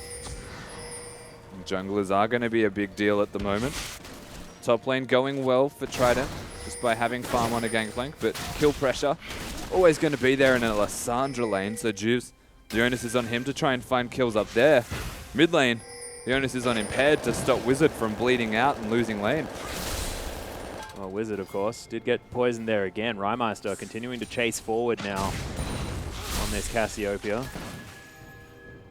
Things going to get difficult, but Rymeister now in trouble. Phosphorus Bomb does land. Nice ult comes in. Wizard decides not to use the cleanse. Holds on to that one as Jakey is going to continue to make things hard, and the pushes come out. Wizard does get himself a back. But the fact that they force their Cass ultimate as well is kind of a big deal. It's a lot of lane pressure from the ultimate there. Corki can actually show unrivaled aggression almost if a single poison doesn't connect. Oh, Pac-Man. Ult comes in. Yeah, the end of the line comes down as well. There is the cannon barrage, but Juice just going to flash on top of him. Once again, picks up turret aggro, but doesn't seem to care. This Graves starting to get rolling. Absolutely is, and they're focusing top lane. So the 2v2, very easy to snowball Lissandra, very easy to snowball against a gangplank. I'm always going to bring it back to questioning why Pac-Man is on this champion. I understand it's strong. They're just leaving him as well. Trident just saying, yep, you just keep scaling, trying to farm if you can, and we'll just let you die over and over again. That's still a dangerous thing, though. Chippies has a lot of engaged tools. If he starts rolling with those items, yeah. I mean, it's not a good place to be. Saying that, he's going Morello Nomicon. Reducing the healing, I guess, from Pac-Man. Interesting one. Rocket's now to be used here from Wizard, so has a bit of extra range. Is Impaired, looking for a gank possibly onto Rymeister, who still has his flash, of course. That ultimate still being waited for, about 2/3 of the way through as far as that cooldown, but the opportunity to take advantage of that for Trident is running thin, and Rymeister continuing to go aggressive. Valkyrie is forced out here from Wizard, who's able to still pick up the farm, which is good, but this pressure, very, very difficult to deal with, as Rymeister is playing very comfortably here in the mid lane. He kept trying to trade their Wizard. You would have to wager he wanted to use the Valkyrie sooner, but kept kind of half turning back around as, oh, we have a nice response on Twitter. Yeah, he's E-Jim saying, it's okay, regret 9, you're still my favorite non-chief support in the OPL. Oh, how cute. There's with a hint of bias as well in there. Yeah, there's a thing there. He's still definitely feeling like he himself is his favorite. It's Jake. Versing Cardred here on the bottom side. There's 70 to 60 CS, something that we probably would expect out of the laning power of the Caitlyn, especially now, like you mentioned, with that BF sword in the back pocket in comparison to the tier. Be a little bit happier. Absolutely. And you would have to think Frozen Fist or Iceborne Gauntlet should be the option for Cardred as his first item, so that he can continue to farm effectively, control the waves if Caitlyn continues to push. Yeah. But it's a style thing, it feels like. A lot of Ezreals tend to go for a pickaxe before they finish that. I find this comp really interesting out of Sin. They've got like all of the spray abilities, like collateral damage, you've got Petrifying Gaze, which is sort of in that sort of cone type maneuver. Really silly stuff, but regret. Now you two are just having a conversation on the broadcast. Why are we putting these on the broadcast? It's like they're just having a chat. We just need them on the desk now to sort it out. Hug it out, guys. Yeah, exactly. It'll be fine. It's beautiful, and I like it. Thank you very much, but it's like, I'm glad it's there. Okay, Juice. Going to make his presence known here on the bottom side of the map. He's going to find his arch nemesis in the pink ward. He's actually going to try and take that one down, but might actually get sandwiched. Nice Winter's Bite. He's going to land. Cannon Barrage comes in. There's the ultimate out of Jake as well as Rogue. He's going to get the headbutt. Impaired really wants this jungler as the cocoon is going to land. Impaired going to turn around. Venomous Spiderling actually doing some work. Juve's in trouble, and he is going to fall. It's a whole bunch of assists there as well on the side of Trident, as they are going to push up this bottom lane at the same time, and a bit out of position was the old Juves. Absolutely. Juves gets caught going for the pink ward and overstays his welcome, with Trident having control on that bottom lane. As expected, we mentioned that they have the Caitlyn with a BF sword against the Tyrion and Ezreal, so they should be having lane control. Juves needlessly walking up when it's pushed against their bottom lane. He pays for it. certainly does. But Chippies with those extra couple of assistances there in the top lane has turned things around. 12 CS now in the lead for the Lysandra, and things going as they were here for Rymeister as well in mid. Just cleaning up creep after creep. Yeah, quite efficiently farming, most importantly. Having that much at 10 minutes as a Cass is a dangerous thing. Dangerous prospect. Smite has tweeted in over from New Zealand, I would duo with any of the OCE casters except Rusty because I just can't deal with AP Lucians in mid lane. That is ridiculous. He's never played with his AP Lucian in the mid lane. It's amazing. You just don't understand. Yeah, getting carried feels good, man. You gotta let that happen. No one understands. Yeah. It's actually good. Hey, what do you mean no one understands? I was your advocate just then. Okay, All well, this, you're like, I'm here. How many players are there on the server? Because that's one out Yeah. of them. Okay, yeah, it might be one of those 0 point something something percentages. You can see Impaired finally here in the top lane. Might be a 2v2 though, as Juves, of course, hanging around as well. Cora Doom going to come in. Chippies just says, nope, I don't want none of this. Nope. Gonna get out pretty safely. Sin with a much better start this time around, not letting Impaired work his magic and get into the faces of Sin. Of course, you'd have to say standard lanes helped them a sizable amount with that. Yeah. And across the board, they've done exceptionally well to get themselves ahead, except bottom, which is the one that you'd expect. Yeah, Infinity Edge almost completed here for Addition as well. Not going for a cheeky early item, but in the top lane, Cora Doom once again. Chippy's going to dodge out of the way of the Cocoon, and he is going to be fine. The end of the line comes down here. Jake looking for the ultimate, but doesn't find it onto Juice. As Wizard just going to come pick himself up a kill, and Juice, interesting positioning. Addition now possibly caught here on the bottom side. Rogue's going to pick it up with the Ignite. Cannon Barrage is in, though, as Cardred has to get out. Pac-Man comes down. Yes. An easy kill there with the teleport. Nicely done. Wizard is actually going to pick that one up with the rocket. And Trident, controlled play around the map. Despite Addition falling down, it looked great. It absolutely did look like it was a good start here. Trident bringing it back in. Pac-Man with the teleport was far superior to that of Chippy's. Not going to be able to get into a valuable position, essentially, for his team. And just like that, one more time, Juves is caught in the enemy jungle and may want to rethink his strategy because it's not winning them the game. In fact, it's putting Trident back in it. Yeah, it's like Juves has this fantastic start and then overconfidence sets in by the looks of things here as Trident definitely closed that gap completely. Still no turrets have fallen down, so no global gold to really split this one up. As 13 minutes in the game, it's a 200 gold situation. And that's a Trinity Force at 13 minutes for the Corki as well. Matching the Rod of Ages from Rymeister. So both mid laners are strong as heck and they are online.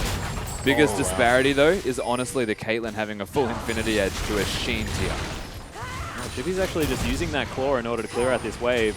Grasp of the Undying for Pac-Man going to help get some of his health back, but Chippy's is doing a decent amount of damage now with a whole bunch of cooldown reduction. And he's a full carry Lysandra right now. That's the 40% CDR build you would have to assume working towards the Zhonya's Hourglass next. So from now until the Zhonya's Hourglass is completed, Chippy's, especially without teleport, is a liability to this team.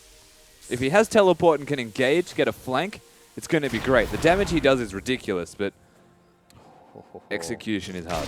Spider just waiting for Juves to enter her web. As this blue buff has spawned, Wizard was hanging around, but Juves still playing so far forward in the jungle right now. Spotted. Nice Wolf Spirit to come out from Impaired to make sure that Juves is discovered here in the jungle, but Gangplank collapsing. Elise might come over as well. Rymeister is here. And they want to be able to steal away this blue. Cocoon does come down. Blue buff's going to help out in this assault onto the Graves.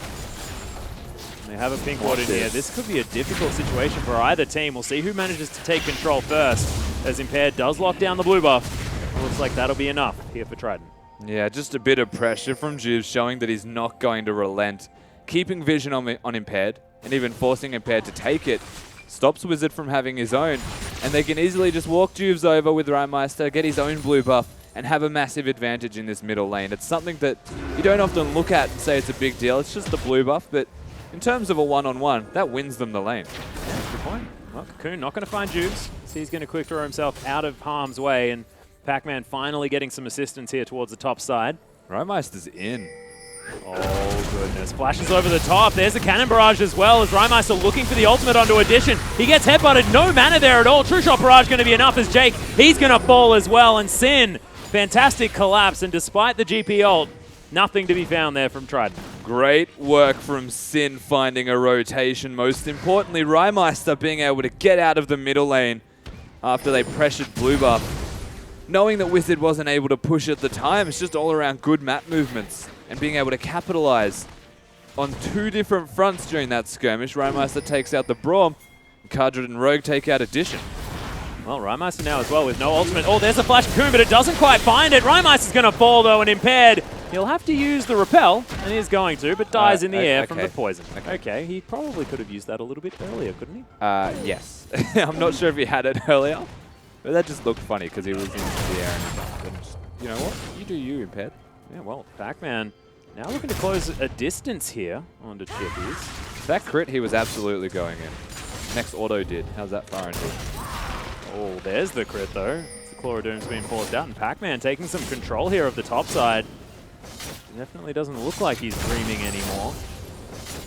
I don't know whether this looks like memeing, but I also don't know what that means. So, True Shot barrage is going to come through, and Cardred is holding onto this bottom side. Of course, as far as AD carries are concerned, both of these guys just farming things out, waiting for their respective power spikes on either side of the map. Well, the Frozen Fist is a lot of lane control for Cardred, so he has actually itemized for that. Well, oh my goodness, this is amazing! Heal Maddie actually tweeting in saying the wizard will slay the snake, just like in Harry Potter. Hashtag try win, hashtag OPL, so Heal Maddie, a Trident fan. Now that Wizard is on the squad, I like it a lot. I also just love the sort of Slytherin slash, I don't know, like, does he look like a Hufflepuff to you because he's got a manatee underneath him? Kind of. Slytherin versus Hufflepuff, let's go with it. You can have the conversation yourself on that front. I'm not going to comment on his house. I sort of knew you weren't. That's just why I just like, took it solo. I'm most annoyed that he's still playing an AD. Very good point. Pac-Man, though, still putting the pressure on here as the ult comes in. He eats oranges, has to flash as Jubes just gets himself right into the face of Pac-Man. Nice barrel comes down, but collateral damage is going to lock it in, and Jubes just goes back to what he can do. And surprisingly, the second part of Juve's Q hits onto Pac-Man, and he does go down. Flash was used. Rymeister's in trouble again.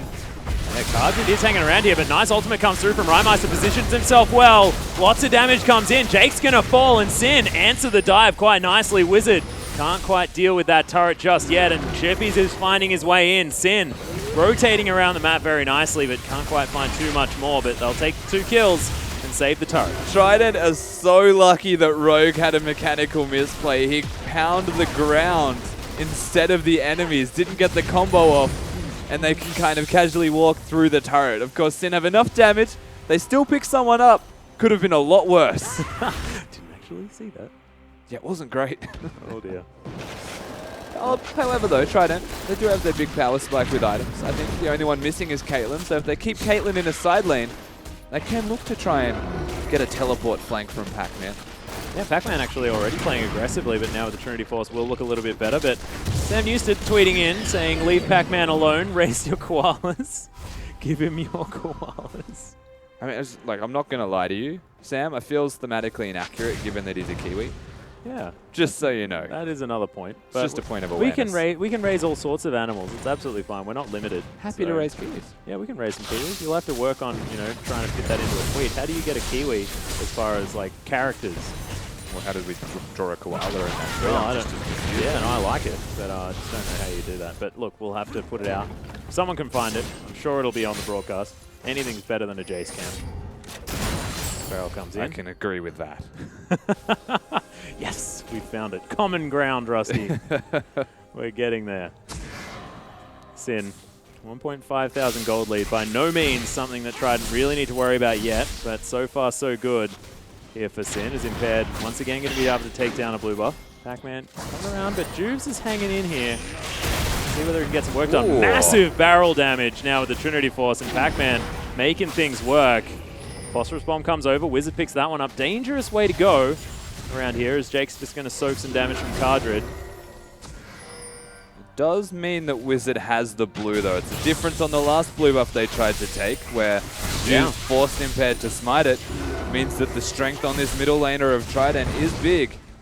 he's always going to have cleanse as well. So the later the laning phase went, the less he has to respect the Cassiopeia. Especially as far as his build goes. I mean, he can build Mercurial Scimitar and more of Malmortius if he wants to and be perfectly fine because of the double AP, as well as there being an Ezreal whose True Shot Barrage does magic damage, a portion of his Mystic Shot as well does a lot of magic. As Wizard going aggressive here. A couple of members of Sin hanging around though, can't complete the kill. Jake has to be very careful.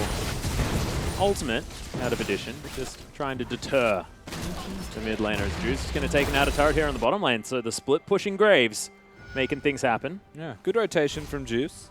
Most of Sin also now working towards magic resistance items, as you can see Juice and Rhymaster just completing his own. The only contrasting difference is Chippy's, whose itemization forces him into Azonia's next, so not going to take much damage from Pac-Man, but to be fair, Pac-Man is still 0-3, whereas we've got a 3-0 Corki on the flip side, so if there's a team fight that breaks out, Chippies can still die very quickly. Well, Real Elfato has tweeted in saying, you know, I kind of miss the Jace cam now. Oh, God. We will never escape. You can't give him that sort of encouragement, like, really. Still don't know what Jace cam you're talking about. Yeah, that's never existed. Okay, yeah, I apologize. I'm really bad at not acknowledging things. As Rhymaster is going to keep clearing things out here in the mid lane. The cow with a spinning red tent around his head. Going to continue trying to clear things out. Can't quite get that ward, and Jake going to do the same. We'll see. Siege looks like it's on here for Sin as they're moving down the mid lane, looking to try and put some pressure on this inner turret. As Caitlyn wants to get that wave of blue dots towards the top side, but could be in a lot of trouble. This is just so interesting to me. Sin's team composition this time around is a lot more suited to their team fighting, which is a lot more suited to their strengths. But Juice is split pushing and tanking turrets. And they're pressuring the map more than they are fighting, which is unique. Yeah, well, ooh, Jake might have been caught out here as there's the flash pulverize. He's getting caught out. Cannon Barrage comes in, uses the ultimate though. Jake is going to fall in the end, but Chippies gets exhausted. Net comes in, Addition picks up the kill, and Juves now finds himself right on the front line. Rymeister here as well, protecting his jungler. But Trident, they do manage to trade 1-for-1, but they get the top laner for the support. And that was massive from Addition. The fact that he hit all of that damage and even the net to ensure the last hit after as the flash. Chippy's flashed. Yeah, that was ridiculous stuff here from Addition, showing his mechanics off for himself and brings it back to an even trade, but less so if this turret goes down. Actually puts Trident into a positive trade from that, and that was proactivity from Sin that backfired entirely. Yeah, and Pac-Man now as well. You can see lots of extra damage here for this gangplank. Barrel's starting to hurt and also starting to clear out minion waves relatively instantly. Wizard's good, man. He's real good, dude. 3-0-0. We had 2 rookies and 2 new players come into this split this week. We had someone that got a pentakill, Stark. Yeah. And now we've got Wizard, who's just showing off his mechanics against one of the best laning mid laners in all of the server. Yeah.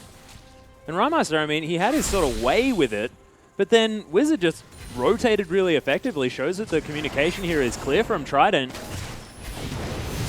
The team is definitely looking a whole lot better as Pac-Man, he's actually been impressing me as well, as he's ahead in farm now, moving over towards his dragon as teleport comes in. Ace in the hole comes down as Rogue. He's going to happily tank that one up. Chippy's here as well, but Impaired is going to lock down the dragon, and Trident still want more. Yeah, they had the package and a Gangplank ultimate wasn't available. That was the biggest miss for these guys. The way that Sin retreated was absolutely fantastic for a GPL to zone and control a zone at the very least. Not to be this time. They do get a dragon though. Yeah, well, Barrel's going to be respected and destroyed immediately here from Sin. Pac-Man was moving in trying to get some damage, but they're going to steal away a red buff. Try definitely feel like they're in control of this game at the moment, making the aggressive moves, getting into the aggressive positions. They have a 3-0 Corki who just had his special delivery available, so they naturally found a point of power. They've been controlling the top lane side, so even when the dragon fight was happening, they had this mounting up for them. So a natural and easy rotation. The only thing they missed was the red buff beforehand. Oh no! They still run. Picked the wrong brush, but backs aren't going to be cancelled here as you got a cow like well and truly out of the paddock at the moment. He is moving over, a dangerous has a flank. friend with him as well as Rymeister is down here. Unbreakable comes in. The flash forward actually from Jake as Chippy's going to get destroyed. Addition takes down that kill. Juves has to retreat, but there's a cannon barrage there. Wizard doing his best to kite, but the shutdown comes in. Rymeister is going to take down Addition, and Trident are just getting corralled. The gangplank is nowhere in sight as he did go back to try and deal with Rymeister. Sin just rotating so well around the map, and Trident left wanting. Sin absolutely get the drop just there onto Trident, who overstayed their welcome without a gangplank. They do get the turret, but they lose a lot of their lives for this, and that was almost a Baron call. Not to be. Not against the gangplank. No. That's for sure. Of course, we are going to see this one again. And honestly, it's just a good target selection. Rymeister just sits back as far as he can. Yeah, he gets stunned by Braum, but it's because the carries have to retreat back towards him. Wizard, recognizing where Cassiopeia was, actually flashes the opposite direction. Compared, getting a free escape, thank you to Rymeister. Dodges the Ezreal, so that was actually massive to get him out. Thankfully, doesn't go down. And Trident, they make the best of a bad situation. Show that they're still capable of doing a lot of damage without the gangplank there. Yeah. But they still lose the fight. Sin fighting back. Yeah, well, Pac-Man, he was trying to close off the retreat with his cannon barrage. Probably needed to put it right on top of the fight there, as Trident were not in a positive position. That being said, we'll see whether they can fight more around this gangplank now that he does have the Essence Reaver completed. Now with a Hex Drinker as well, going more for like teamfight utility gangplank. Lots of extra cooldown reduction, now at 40%. Now also with that shield. I mean, Corki's still big, but by being 3-1 and going for the more, his damage isn't exactly the highest possible amount that it can be. Whereas if he had the rapid fire cannon, the auto attacks that he could weave in would be very dangerous. Instead, he's going to go for the third item, which means his fourth likely going to be the Mercurials. Yeah. And that's the point where Corki's going to be pretty much wow. Wow, catches him with the Pulverize here as Wizard gets ulted up. Juves locks it down with the ultimate. Cannon Barrage is here, but it's not enough, and Sin managed to get the pick. Cocoon comes down. Is there going to be enough damage? No, there's not. Quick Draw gets him to safety. True Shot Barrage thrown out in aggression from Cardred. Right down that lane. And Rymeister's just, he's a split pushing snake right now. I wasn't ever expecting that to happen, but seems to be working. That was monstrous from Rogue. The fact that he got a flash headbutt pulverize combo onto Wizard, preventing any type of a disengage, I believe it was even during the Valkyrie, to stop him entirely. Just great work from this Alistar. Again, Alistar is one of the strongest champions at the moment, so giving the champion over, also giving them Lissandra, Ezreal, Graves. A strong composition that Sin have put together, especially if they're ahead. Oh yeah. Able to follow through as well. Compared, looking for a Cocoon. Juves is actually going to get caught. The flash comes in. He's going to get headbutted out, but Juves still in trouble. Getting slowed down. Thank goodness for that Steric's Gauge, as the Graves is going to walk out with his life. Thank goodness for the smoke screen. Above all else, actually denying so much vision from Trident.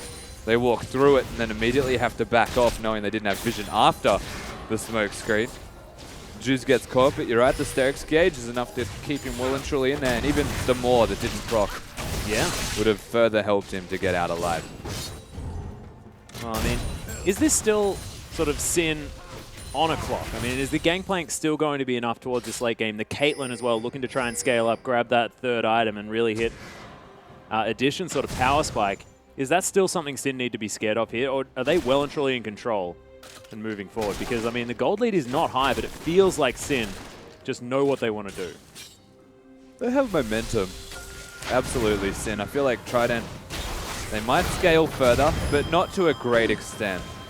Nice thing. Yeah, as long as he's going to be used, dodges out of the way of the ace in the hole. Chippy's going to claw or zoom his way towards his Baron pit. Wow. He's actually going to get started. Wow. This is an aggressive move. They clear out the ward. They have a cast, though. It's going to be so quick. Yeah, the teleport comes in. You can see Gangplank making his way around, but Sin have backed off this Baron. Juice has lost about half of his health. And Trident now have the positional advantage. Backs are being set now, and Sin may actually have to watch out. This inner turret could just fall down almost immediately. Double AD carry here from Trident, and as well as a Gangplank. This is not going to be long for this world, is this turret. Not at all. And of course, they force Rymeister to walk away and not recall. He now goes to address the top lane and could be caught here. Yeah, Cannon Barrage comes in. He's getting slowed down. The exhaust is there, and that's going to stop a lot of that ultimate damage. Rymeister falls, and Impaired picks up the shutdown, and Trident may not be finished. The ult comes in. Really nice from Jake as Chippy's tries to engage towards the top side. Cardred, full health, trying to get some work done as Chippy's now down to about half. Addition's going to fall as well as Juves. Kiting quite nicely. Pac-Man forced to flash as Impaired going to get through the backside. There's, oh, that Mystic shot was so close from Cardred. Pac-Man really wants to get himself the movement speed and get out of there. In the end, it is a 3-for-3. Oh, true shot barrage. Not going to quite hit him, and he manages to eat some oranges anyway. It felt like it healed him. Of course, Sin, they lose 3 members, as do Trident from that fight. And that was with Rymeister getting caught at the very beginning. Cardred actually stepping up and being a big carry for them in the last fight. 6-1 and 5 is definitely performing at the moment. And it was something that they absolutely needed. Jakey missing that Q as well. Thankfully the Cocoon connected. Of course, no QSS available for Addition, and Chippy is the one to look for now. Has to self-cast the ultimate, but does so much damage and zones them all away.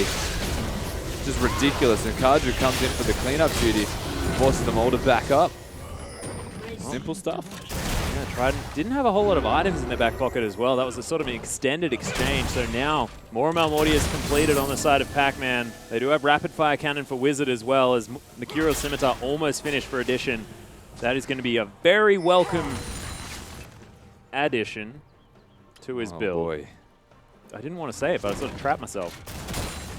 Yeah, you did. Yeah, it's gone bad to worse, guys. But if Rogue builds Righteous Glory this game, I'm going to be so angry, says Ejim. Let's have a look at a little his while items ago, then, I shall think. we? And there's a Righteous Glory. So hopefully he does actually make it back to the desk, ladies and gentlemen. If he's not there, that is because he's flipped the table and we've had to escort him out of the building. In the back of the studio. Yep. Woo!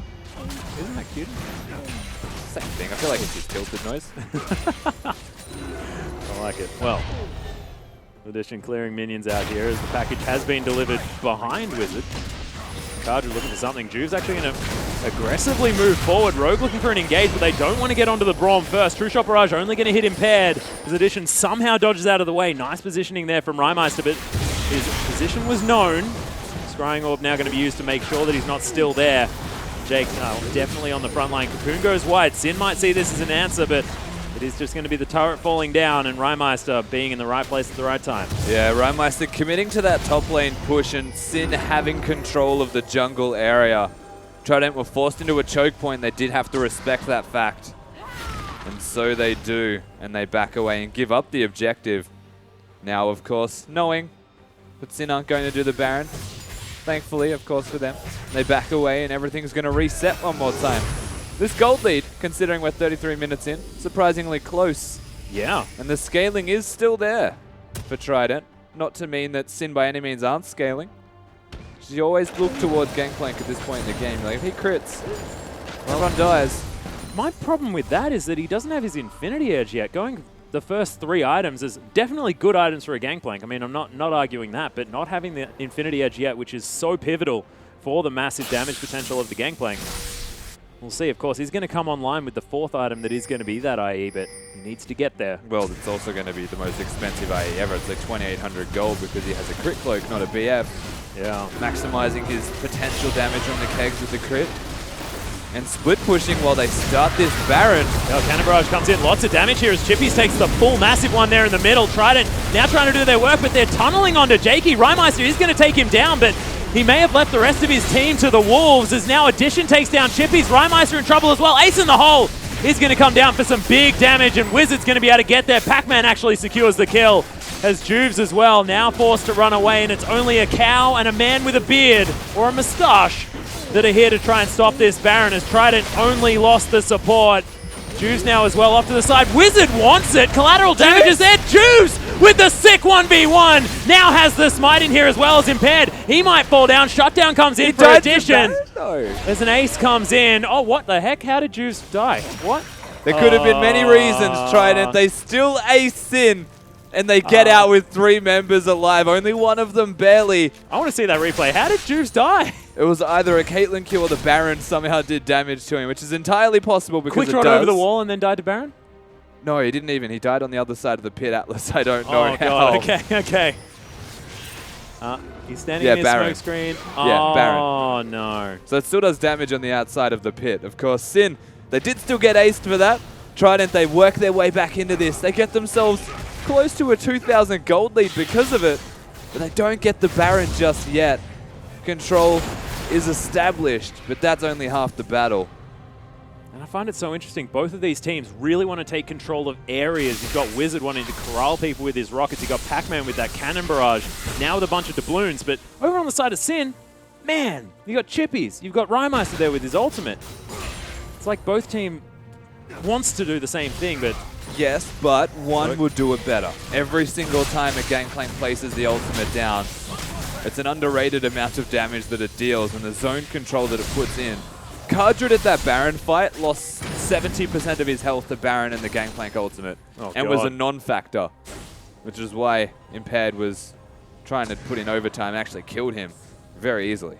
Well, it's going to only get worse from here as Pac-Man has just completed the Infinity Edge that we were talking about before. That was a lot quicker than I was expecting as well. As over the other side, it is a Void Staff completed as well as that needlessly large rod for Chippies on top of the rest of his items. Feeling like Pac-Man's aggressive bottom, just quietly. Yeah, I think he might be going in here as Chippies is going to be able to lock him down for now.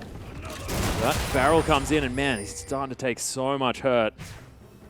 Sin were rotating down, which is why Pac-Man didn't go too far in, but now Trident see the fact that they've reverted out. He's not done now. Yeah, he's he's just back gonna in run at again. him. I'm going to get you. Pac-Man, you have to say, showing that he's capable. Whoa, Cannon Barrage, look at how much damage it's doing as he flashes forward. That's Zonya's bit of a problem as he uses the ultimate as well. Pac-Man may have to be a little bit careful, but look at the barrel and look at the damage as Pac-Man locks down the 1v1. And oh dear. Pac-Man showing he's got the mechanics on GP, gets the 1v1 against Chippies. I questioned the build earlier. Well, that's not going to end anytime soon. Not having a Rod of Ages takes a lot of damage from a Gangplank, especially with this many items. And we look at the scaling. We look at the fact that split pushing starts to favor Trident because of the Gangplank. Team fighting and their zone control around objectives is strong. Oh, Jake. Once again, he's putting himself in harm's way, but no one wants to really engage on him, so I guess he may as well. Bottom, this is the problem. They have a dead Lissandra for 20-odd seconds. Turret is indefinitely dead. Those numbers that come up over the barrels, they're real, right, Rusty? Like the, 1,300 damage Yes, on everything. They are real numbers, Atlas. There are a lot of real That's a lot of damage, man. That's all I'm saying. My God. Look at this, once again, it's the let's just put traps everywhere so that no one can get in. It is going to be the third dragon falling down here in favor of Trident. Sin have managed to pick up their first, though. I mean, yeah, look, we're talking about teams that can control zones. I said Gangplank's probably unrivaled with that. We'll put 5 traps on top of a GP ultimate and try getting out of it. No, no thanks.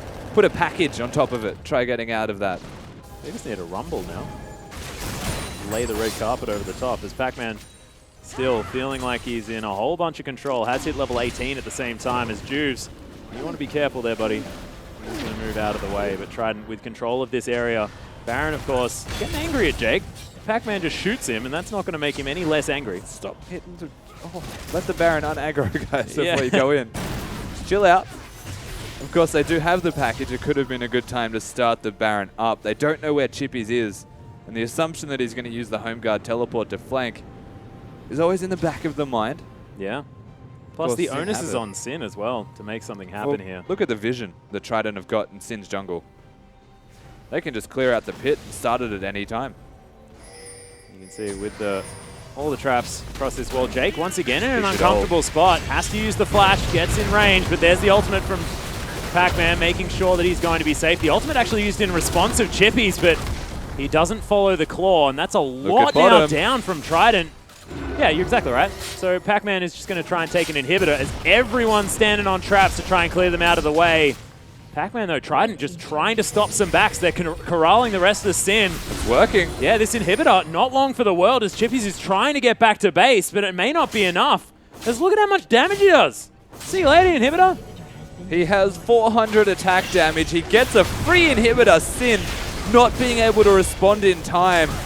No teleport available for Chippies, and now they just go on the Baron. Yeah, no cannon barrage, but who cares as Juice does need to get over, but not going to make it. And Baron falls down. Addition's going to be the one that locks that one in. And Sin, I mean, they just don't quite know what to do, and it's so evident. They just actually crumbled under the pressure. They rotated with Chippies to get in there and stop the Baron from going down, but Gangplank has his ultimate that he can place there. And this is, again, Gangplank is a ridiculously strong champion at the moment. The ultimate, the fact you can teleport after it, it's like Shen, but that does damage instead of protecting people. And the damage he does is able to 1v1 Chippies, who's decided to go full AP Lissandra instead of picking up something that's slightly defensive like the Rod of Ages or even a Rylai's to be some bit help, outlandish. please. Just something to keep him alive and stay in the lane and not let Pac-Man take objectives down. But now we hit that big 4-item power spike with a Maw of Malmortius. Pac-Man felt confident, and now he's got Asterix, 100% happy. Oh yeah, these 6 items, man. This is a Gangplank that everyone dreams of right now, as Addition takes the full damage of the True Shot Barrage, but looks absolutely fine afterwards. Renan's Hurricane now completed as well. He's hit his 4-item power spike. I mean, not to mention that they've got QSSs across the board. Yeah. And a cleanse on Wizard. Oh, I guess it's Wizard. Wizard. And look, no one's coming. No one's going to be able to take down that, Oh, flashes everywhere here as Pac-Man has to get out of the way of Rymeister, but Cannon Barrage comes in there, eats some oranges. Sterix Gage is there. Oh, he can What 1v2. the hell is that damage with those barrels? And Trident just say, we're going to take ourselves this top inner turret. Pac-Man still wants it as Rymeister is in trouble. He needs to hit the barrel. Is this going to be enough? The poison ticks down as Juice throws out the ultimate as well. So thankfully, they are able to get one back on the side of Sin. Is it going to be enough? True Shot Barrage gets blocked there by the Unbreakable. Rogue now for the massive engage. Wizard somehow still alive in the back line as the ultimate did come through. Glacial Fissure doing some work here for Trident as Juves is going to fall. Addition is massive. They forgot about the Caitlyn and she's wrecking face in the front of Sin. Now able to disengage as well as Chippies might be able to finish this one off. Uses the Zhonya's before the ultimate, who he doesn't actually have it, of course, because he tried to use it against Pac-Man and Rymeister. Now almost the last man standing as Cardred completely out of mana. And Trident with 3 very low health bars need to go home. And they get out with an inhibitor one more time. Pac-Man didn't even know how much damage he was going to do. And he actually gifts the rest of Trident because of that 1v2. The inhibitor in the top lane. So well played once again. Unfortunate that he dies, but that was like a 10-second period where Chippies was incapable and Rymeister had to actually fight him. Well played from Rymeister to get the kill. Not going to be able to get your team the game, unfortunately. Trident now with 2 inhibitors down. They're looking to just try and close out now in emphatic fashion. Yeah, look at there's 3 Infinity Edges on the side of Trident. I mean, they got so much damage, especially structure damage. They're just going to waltz up the mid lane, of course. Super Minions now moving in as Rymeister was trying to clear out that top side. Look at all the traps that are down as well, making sure that Rogue can't engage too easily. That is going to be the last inhibitor turret. Yeah. Just play the game now. Let the top and bottom lane push. They've got the Super Minions working their way in. They don't need to overcommit to the 3rd inhibitor. Not until Sin respond elsewhere. You don't want to lose any engages at this point in the game because the Cassiopeia does damage. Chippy still does a lot of damage himself. Oh, what? So does Pac-Man. Yeah, Juice just took 80% of his health and damage right there. I believe that was a Sterix Gage. Nope, that's still not on cooldown, so he has a little bit more in him, but you can see this is the last inhibitor to fall down, and Trident, they just back away. Patient game out of this team. Bottom's pushing, top's pushing. The minions are there, and only 1 Nexus turret is left. Sinner on the back foot, and they have to engage now. Yeah, well, True Shot Barrage was looked for there from Cardred. Gets a bit of damage. Jakey now down to half health. You can see There's Wizard moving around. Chippy's now teleporting in from behind. Wants to find the ultimate, but gets over to an awkward position. Pac-Man now with the ultimate in. There's a nice knock-up from Rogue, but this may not be enough for him. Sin, they're getting a lot of kills, so you can see it's a double already as the shutdown comes in for Cardred. Double kill for Addition, though, is impaired. He's trying to turn this one around. Addition's just hanging out.